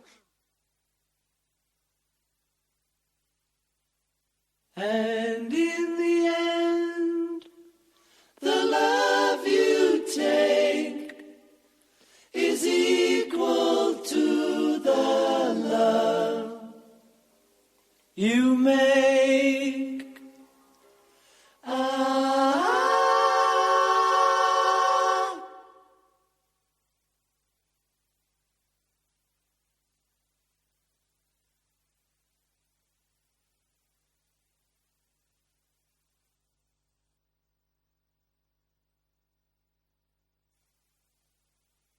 Her Majesty's a pretty nice girl, but she doesn't have a lot to say.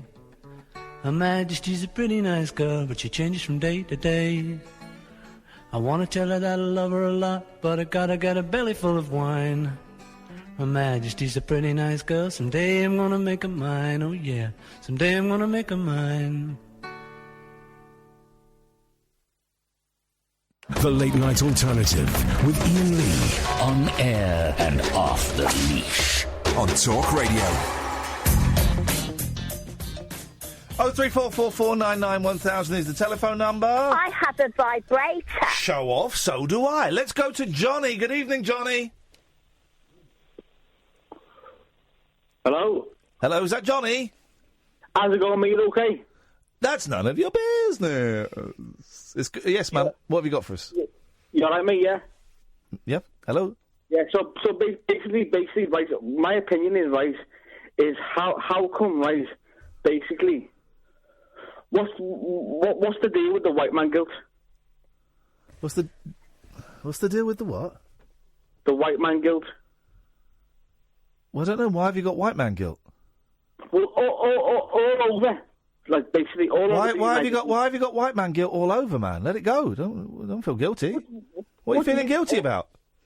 Well, all over the United Kingdom. It's basically, right, can I tell you something, right? I was in my mother's way the other day, right, and I seen on the big wall, right, it had Gay History Month, LGBT History Month. You can get white gays. Can you hear me out? Can you hear me out one sec? You can definitely get white gays. I'm sure I met one once. I'm sure I met a white gay guy once. Can you hear me out a sec, fella? Can you hear me out a sec? Well, I'll hear you out for a little bit longer, even though, and this is what a good guy I am, even though you're spouting utter shite, I will hear you. I will hear you out for a little bit longer. Well, you've just brought up Gay Week and Gay History Month, and what's that got to do with white guilt? So sorry. Can you just hear me out one sec? So I was in my mother's work the other week, right? And I walked into the hall, and she works in the Chamber of Commerce, right? And I seen on the wall it said LGBT History Month. I've got I know what your question's going to be, and I've got the answer already. But I'll let you do your build up, and then I'm going to hit you with a Zammo, which you probably won't get because you're thick. But go on. Thanks. You're very welcome, Johnny. Very well. It's always good to educate people. Cheers, buddy. It said Black History Month, yes. LGBT History Month, yes. Asian History Month. Yeah. And I was looking at it, I thought, where's the White History Month? I thought, where's the white man history month? Shall I can answer, Johnny. Let me answer. No, Johnny. No, I won't, Johnny. Johnny. Hello. I always hear Black History Month. Okay. What about the white man history month? Okay. What's wrong? What's wrong with me saying I'm a strong white man? You don't even know what colour you are? Gosh, you're confused. I can answer the question. No. I can tell you when White History Month is. Okay, what is it, buddy? What is it? I'll tell you when it is. I shall tell you when White History Month is. Do you think we should have a white? We have a White History Month. Do you want me to tell you when it is? Of course you can, bud. What is it? It's January. And it's February. Elaborate. And it's March. And it's April. And it's May. And it's June. And it's July. And it's August. And it's September. And it's October. And it's November and it's December. It's every month is White History Month. What are you on about? Honestly, what planet are you living on? Every month, every day, every day is White History. I am not racist at all. But my girlfriend's black. I don't believe you. But go on. You don't. Okay, but the thing is, in my opinion, like. Yes. Gosh. People like you don't deserve an opinion. Where is the White History? Johnny, I've literally just told you. Every day is White History Day. Every day. How do you find that? Because we live in a society where the white culture dominates everything. And for a long time, it dominated it at the expense of every other form of culture, whether that be black or Asian or gay or whatever. But luckily, let me finish this. But luckily, we are now entering a time, and here's the thing that's going to upset you: we're only just entering the time. There's more to do. Where we go. Hang on, it's not just white people. Can I be proud to be a white man? Yeah, of course you can. Can I be proud to be a white man? Yeah, if you want to. Yeah, sure. Why not? Go on. Who's stopping you? Who's stopping you? Are you proud to be a white man? Not really, no.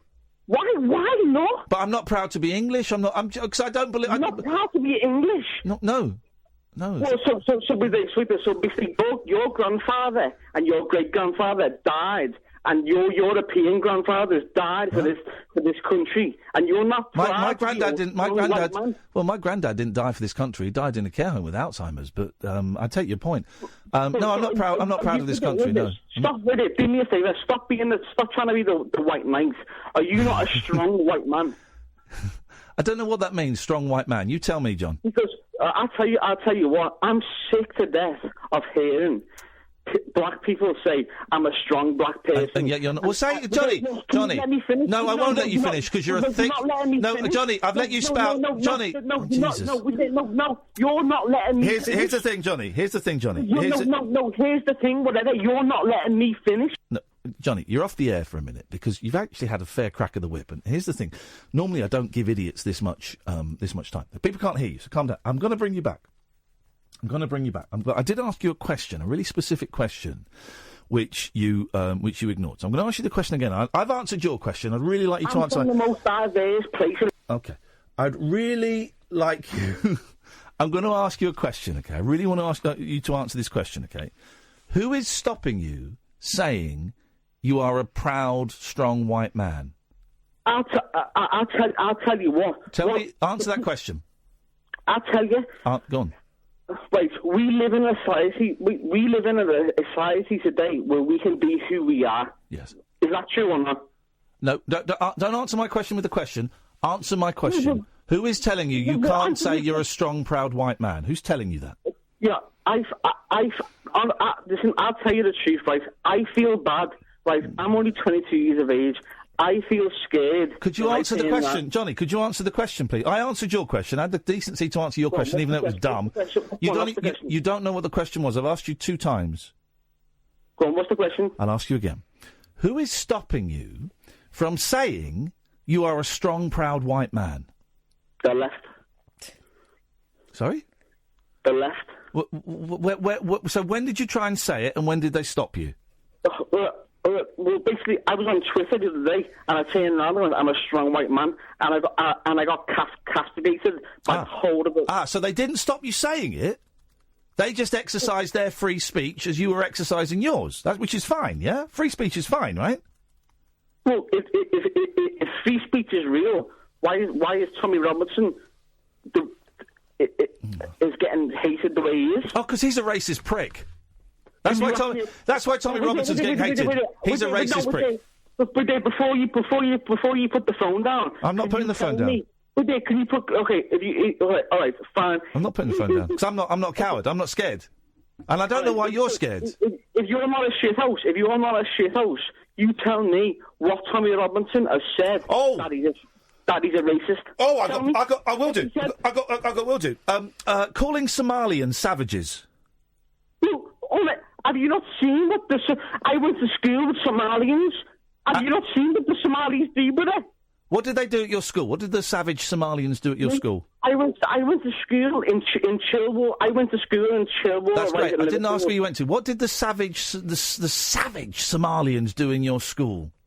Well, I don't like to brand people, but I don't like to brand people. Listen, you've asked for an example of where Tommy Robinson was racist. I've given you one, and then you've agreed with him and said the Somalians are savages because you went to school with them. So what did the Somalians do at your school? Shut up, thick lad. What did the Somalians at your school do that was savage? Do me a favour, brother. Stop shouting at me. Well, then stop talking over me and answer a question. Answer a question, you thicko. What did the Somalians do at your school? You are thick.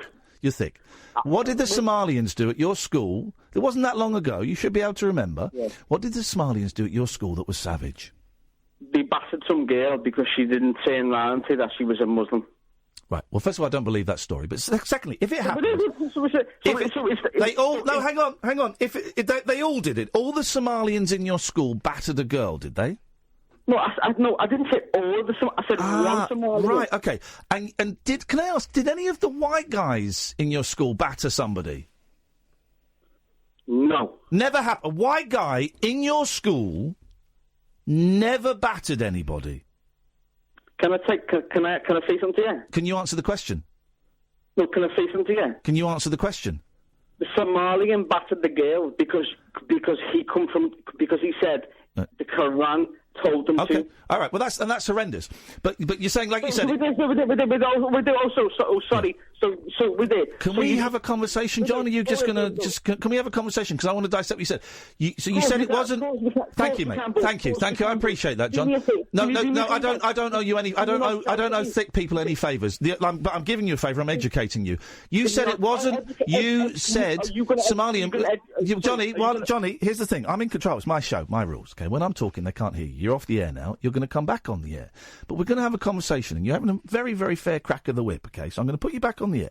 You said it wasn't all the Somalians, okay? Yeah. So you've extrapolated from that all Somalians are savages, yeah? Yeah. And you've never heard of a you've never heard of making No. You're mixing my words. No, your point was that all Somalians are savages. Why are you lying? I said one Somalian. No, sorry. I must have got it confused when you said all Somalians. And you've never seen a white guy. You've never seen a white guy batter a woman ever. Have you? Yeah, I have actually, and I've certainly read about it in the papers. Yeah. Can I ask you a question? No, we're following this train of thought. So you're aware that white men have battered women before, yeah? You're aware of that. You know that because you're a bright guy. Yeah? Can I ask you a question, bud? You're aware of... When we finish this point, you can definitely ask me a question. That's a promise. But you are... You can in a minute, bud, when we finish this point. Listen, buddy, don't try and pull me into something. I'm not trying... I've not even started... I'm in first gear. I don't think I'm going to need to get into second gear. I might turn the engine off, because this is embarrassing. This is embarrassing, really? I think it's embarrassing to your country, mate. OK, whatever. I couldn't give a stuff about the country. Whatever. The country is a car crash. So you couldn't give a stuff about about your Not Queen really. and country, could you? I couldn't give a stuff about the Queen, no. So you work for the Talk Radio, which is from the United Kingdom, and you could not give a stuff about your country and your Not really. It's certainly not the Queen. I've had Prince Edward hold a door open for me. Oh, so you don't care about that? No, you don't. I thought it was very polite of him. I didn't take my hat off. Should I take my hat off next time Prince Edward opens a door for me? So you work for Talk Sport and you don't care about your country? I do not work for Talk Sport. So who do you work for, bud? Well, I don't need to give you that information, but I don't work for Talk Sport. Oh, that's fine. So can I ask you one question, bud? Yeah, go on, Johnny. Because but I'm going to get rid of you soon because you're boring. But go on, yeah. Yeah, because I'm boring because you're getting told, like basically. Yeah, mate, you are pulling down my pants and you are spanking my white body. Sure, bud. Sure. You'd like that as well, wouldn't you? Anyway, go on. Can I ask you an honest question? Of course you can, Johnny. And here's the thing, Johnny. Here's what I'm going to do. You ask me the question, and unlike you, I'm going to answer the question. Because I'm not afraid to answer a direct question that challenges my beliefs. So you ask me a question, John Boy, and I'm going to answer it. Away you go. Is right, lad, right. So can you answer me why, when I was in my mother's work in the Chamber of Commerce, yes, right, and I seen all over the board... Is he about to repeat the first question that he asked? Is he about to do... You're not doing the White History Month again, are you, John? So what's wrong with what's wrong with White History Month? We're just going round in a circle. All right, John, thanks for the call, mate. Can you ask me that? Yeah, I answered it 20 minutes ago. Listen back to the tape. Actually, my mum's here now, and she wants to understand why you don't understand that. Let me speak to your mum. Mum, look, she's running away. Wait, Mum. Is this a real call? Yeah, he's on loudspeaker. She's on loudspeaker. Okay, well, hello, Johnny's mum. Mum. Hello. How you doing, love? You all right? I'm all right. Don't worry about Black History Month. Don't worry about Asian History Month. We have White History Month every single month. How do you work that out? Can I speak to your mum, John? I'm going to speak to someone with some manners. Your mum sounds... your mum sounds delightful. You don't. Can I ask you honest a question, brother? Can I speak to your mother, please, Johnny? She's gone to bed. You sound like a nice guy. All right, John. John, listen, you're doing impressions of old ladies on speakerphones. That's weird, man. I would suggest time for you to go to bed. Pull your plonker when you get into bed. Get me on the main radio, Thanks very much for calling, Johnny. Yeah, thought so. Yeah, whatever. Thought so. Thanks. Yeah. Yeah, thought so. Okay. Thought so, mate. Okay. You don't want me on main radio? So I'll say... Ooh, there you go, Johnny. Just expose yourself there, dropping the F-bomb. Good lad. Thank you very much indeed. He just... Did he just do his mum's voice? She's on speakerphone. It's funny his mum wasn't a Scouse, so I don't know what that... That didn't sound like a European accent either. Where are the strong white women? I'm gonna... In bed, apparently. Do you know what? I am gonna give Johnny the benefit of the doubt. That's got to be a spoof phone call. That has got to be a spoof phone call. That's got to be. It's got to be one of the idiots that calls up under different names. I cannot believe that is real. He forgot to turn the page on his script. That's the problem. I don't believe that's real. Should we do the ad break early and then... Did I miss an ad break? I missed a trailer. They don't count. It's only from probably Matthew, right? He's still off fishing. Should we do the ad break early? Yeah, why the hell not? Let's just talk radio. Uncut after-hours conversation for the up-all-night generation. The Late Night Alternative with Iain Lee on Talk Radio. We'll get you talking. Let's go to G. Good evening, G. Hello, boss. Sorry, no. Hello, boss.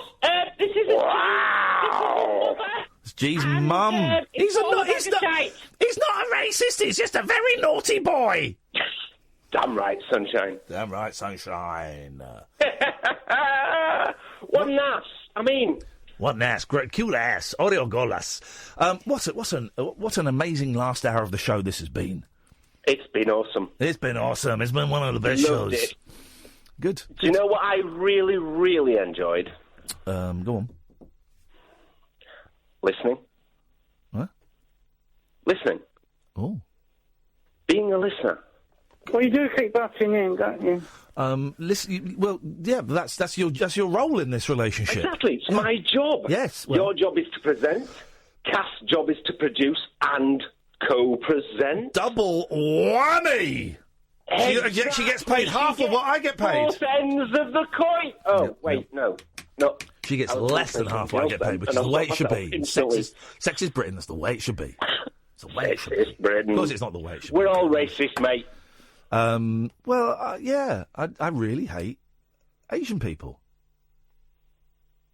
Okay, would you like to elaborate? Oh, whoa, no. That got on the radio. What have you got for us, G? What have you got for us? Condescending. What have you got for us, G? Dude, I love you to bits. You are my rock in a sea of infinite waves. Right.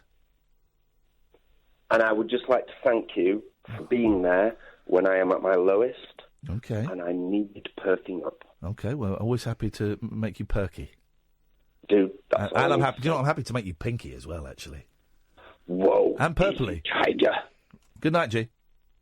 Night, boss. Let's go to Susan. Good evening, Susan. Good evening, Ian. Good evening, Catherine. Good evening, Susan. I'm in trouble.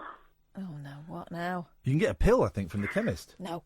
No, not that kind of trouble. Go on, I'm joking. Joking to one side. Go.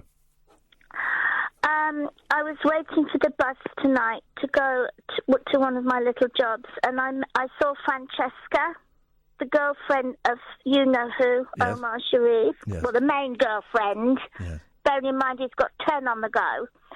So I said, hello, Francesca, how are you? Did you have a nice Christmas? She said, hello. She said, I was away. This lady has got a first-class degree in law, okay? So she's no fool, right? You with me? Just tell us the story. Don't keep stopping to make sure we're listening. So just assume we are. Okay, all right. So then, to me, she's always seemed a nice lady, you know. And so I'm saying, haven't seen you up there for ages. She said, well, I wanted to pop up today, but he said he was busy. I said, well, I saw him with a paint brush and on the corridor, and he said, I'm busy, I'm painting the flats. And I said, why are you doing that? Well, he told me last summer that he was leaving. And he said it was in sometime in January. And then the last time I saw him, I said, "Is it what date in January are you going?" He said, "I'm not telling you that." And then he said February. Okay. So anyway, I'm just saying that to you. I said to her, I saw him with his paint brush, blah blah blah. She said, "Oh," I said, "You don't seem to come up there much now." She said, well, I'm very busy. I go away. So, anyway, she said, oh, your hair's looking good. I said, oh, thank you. Was it What are you doing? I'm trying to tell you everything. Can you get Here's the thing. bored? Here's the thing, Susan. Don't put in really dull, superfluous details. Let's just get. All right. Let's Well, just get I'm to just it. trying to be accurate with it. Okay. So Is this then Susan or Karen? Oh, don't.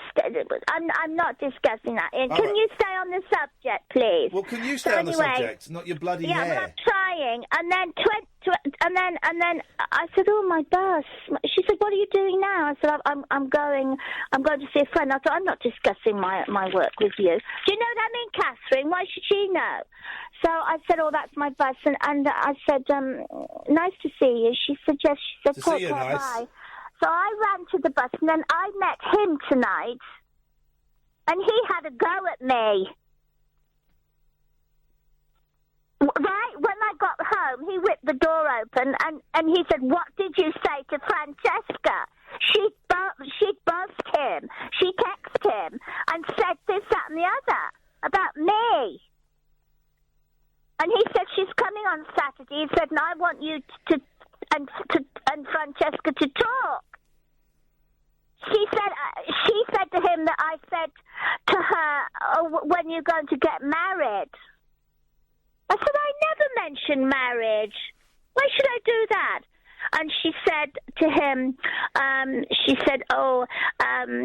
Susan said that I'm not coming up enough to see you, and if I don't look after my man, somebody else will. I said, that's wrong. That's wrong. I never said that. And he was in a real mood with me, and he said, look, if you stir trouble up for me, I know some people, and I'll go to prison. And I said, what do you mean go to prison? What are you talking about? He said, well, just watch what you say. You know, I can't sleep now. My stomach's turning up. I said I didn't say those things to Francesca.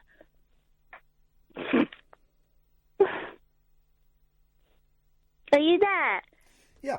What do you think about that? It's not nice, is it? No, I think it's not nice. I think it's a really toxic situation. I think you shouldn't speak to her, and you shouldn't speak to him, and you should ignore them. All I was trying to do, it's your turn again. be Sorry. nice. It's your turn again. Sorry, sorry.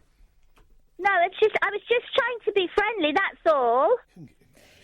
They're involving you in their business, right? I remember telling you, what was it, last week, the week before? Remember this. Not your circus, not your monkeys. Let them get on with it. Yeah. Nothing to do with you anymore. Don't talk to either of them. No, not now. No, not after that. There's no need for that. He was in a filthy what I just mood said, and I with got me. bollocked for it. You say the same thing, and it's like, oh yeah, that's the plan. There we go. Pardon? Say it again. I didn't hear it. No, it's you all right, said Susan. bollocks. Sorry, can you repeat it, Ian? No, I choose not to. I didn't hear it. I'm lucky. I'm choosing not to. Catherine, what did Ian... He felt like you were telling him off. Anyway, listen, you know what the plan is. It's time to stick to it strongly, because you can't win in this. You can't win. Because he tells her whatever, for whatever reason she wants to believe it. No. You don't want to get involved in their stuff. Whether she is or isn't telling him what he says, nothing to do with you. It's madness. No, Stay it's not, well away. I will, darling. And I just think how nasty. And she's a bloody bitch. Twisting the words around. Wait. Susan, is she though? Why do you believe him? He's a liar. Oh, yeah. That's true. Right, so don't get involved.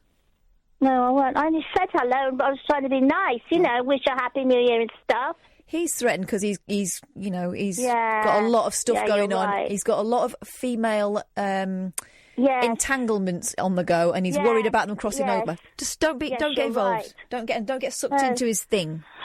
Oh, Literally. God. I just can't do right for wrong. I saw her passing as I was going downtown towards the bus stop. I saw her passing, and I thought I'd have a nice, friendly few words with her.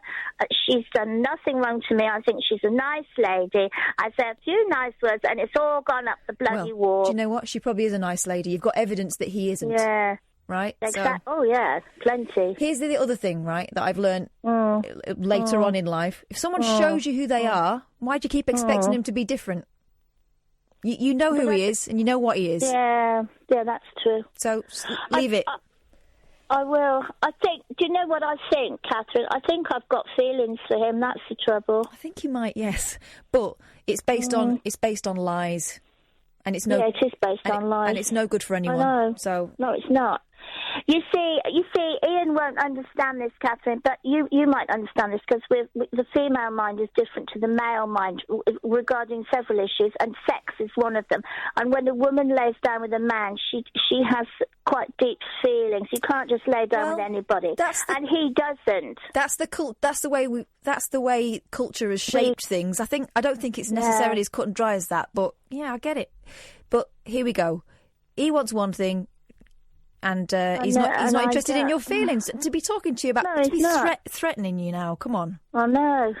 I'm a bit worried, actually, because I don't really, And he said, I'll go to prison. I thought, what are you talking about?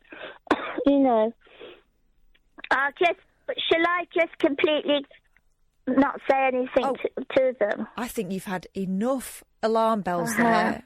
Yeah, I think so. That's it. Come on. I was only trying to be friendly. friendly, you know. Do you know what? You probably were, and she probably took it that way. It's him. Yeah, actually, you're right. You could be right, you know. He tells that many bloody lies. Exactly. Oh. Anyway. Thank you, darling. I'm sorry, Ian. I'm sorry. Thanks for listening, but I'm not going to sleep tonight. All my stomach's churned up. I feel sick. Listen to that Where's Ian? Is Ian gone out? No, he's there.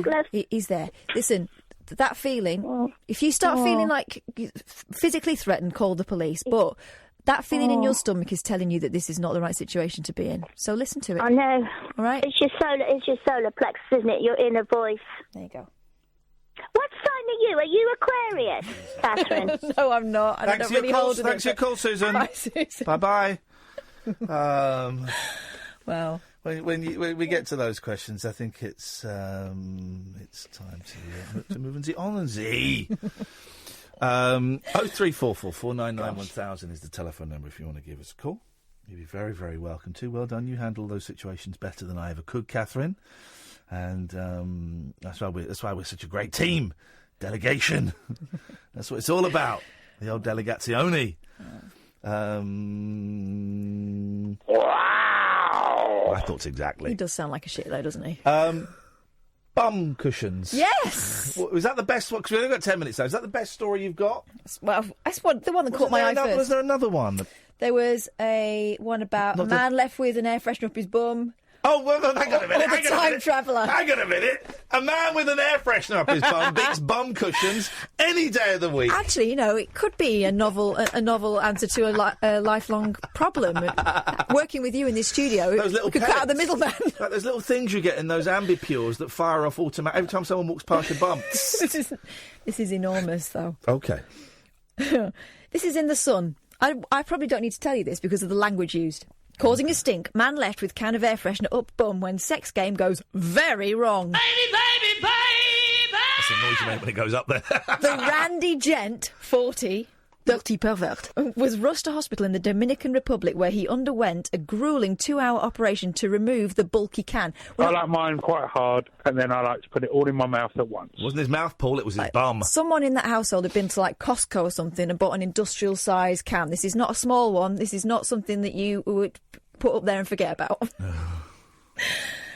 His wife apparently shoved a bulky can of Glade air freshener up his bum during a steamy sex session. You're a pervert. Those Glade cans are big. They are big. Oh, look at that X-ray. Yeah. Jeez. Yeah. There's an X-ray of it. The unnamed gent, 40, who's smelling great though now, was rushed to the Francisco Moncoso Puello Hospital in Santo Domingo. Which way was the nozzle? Was it out or in? Upwards. Wow. That's gonna, as soon as it hits... You can't sit down because you fill with gas. Oh dear. A crack team of medics. I've got a mouthful of sausage. Yep. A crack team retrieved the spray can from his rectum after the gruelling 2-hour procedure, local media reports. The man's wife claimed she put the Glade product up her husband's bum at his request during a night of wild, passionate lovemaking. I hate that. A hospital spokesperson told local media the man is stable and is recovering after the incident. Can we do that again? The statement also said that similar cases are not uncommon and typically involve sex toys like dildos and bottles of various sizes. Please do it. State of that, there's a picture of the Glade can. You can do it right now, please. God, it's covered in dirt. Soil. Paul Ross. No, it's not covered in Paul Ross, sorry. Paul's come in. Oh! That's not the can, that's the actual... actual size. That's the size that they use. God, you'd know about that, wouldn't you? Listen, I don't mind a finger, but that is outrageous! They added people have also been admitted with wooden and plastic objects as well as vegetables such as aubergines. Listen, you're in the kitchen. Here's the biggest... Jerusalem artichoke. Here's the thing. A doctor said that medics do not discuss such cases with colleagues. Oh, yes, they do. Come on. Of course they do. We all know a nurse. Wow. Actually, that smells lovely. I can kind of see what the attraction might be. I mean... People... there's no way of segueing, so I'm just going to go, Paul, what's on your show tonight? Febreze. You've taken the club biscuit tonight. It's been a great show. Thank you. It's been something, yeah. Been a journey. On the show tonight... Yes, I like your jumper, by the way. Well, thank you very much. It's a proper jumper. It's a bit kind of Nordic noir, isn't it? It's a little bit kind Love of... it. What I like about it is the pattern goes round the back. Oh, yeah. Yeah, it's only for Matland. Only for Matland, easy. Hang on, you mean they don't normally go around the back? Sometimes the cheapier ones for Christmas, the pattern stops halfway round. No. Yeah, and it's plain on the back. No. That's beautiful. No. Lovely back. Beautiful work there. Lovely back. OK, now, on the show tonight, we're going to be hearing from a man who's got one of the best job titles I've ever known. He names new species of plant that have been discovered. How many? Have a guess. OK, actually, I shouldn't do this because you'll guess over the amount. But they found last year 2,000 new plant and fungus species worldwide. We found a new species of fungus in this country.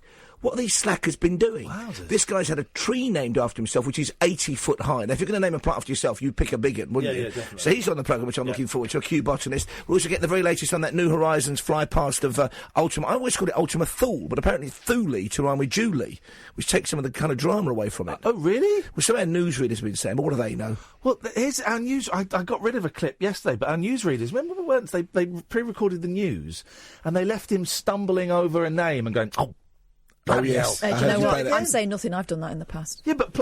well... I have. All right, but you wouldn't put it out as a pre-record. I have.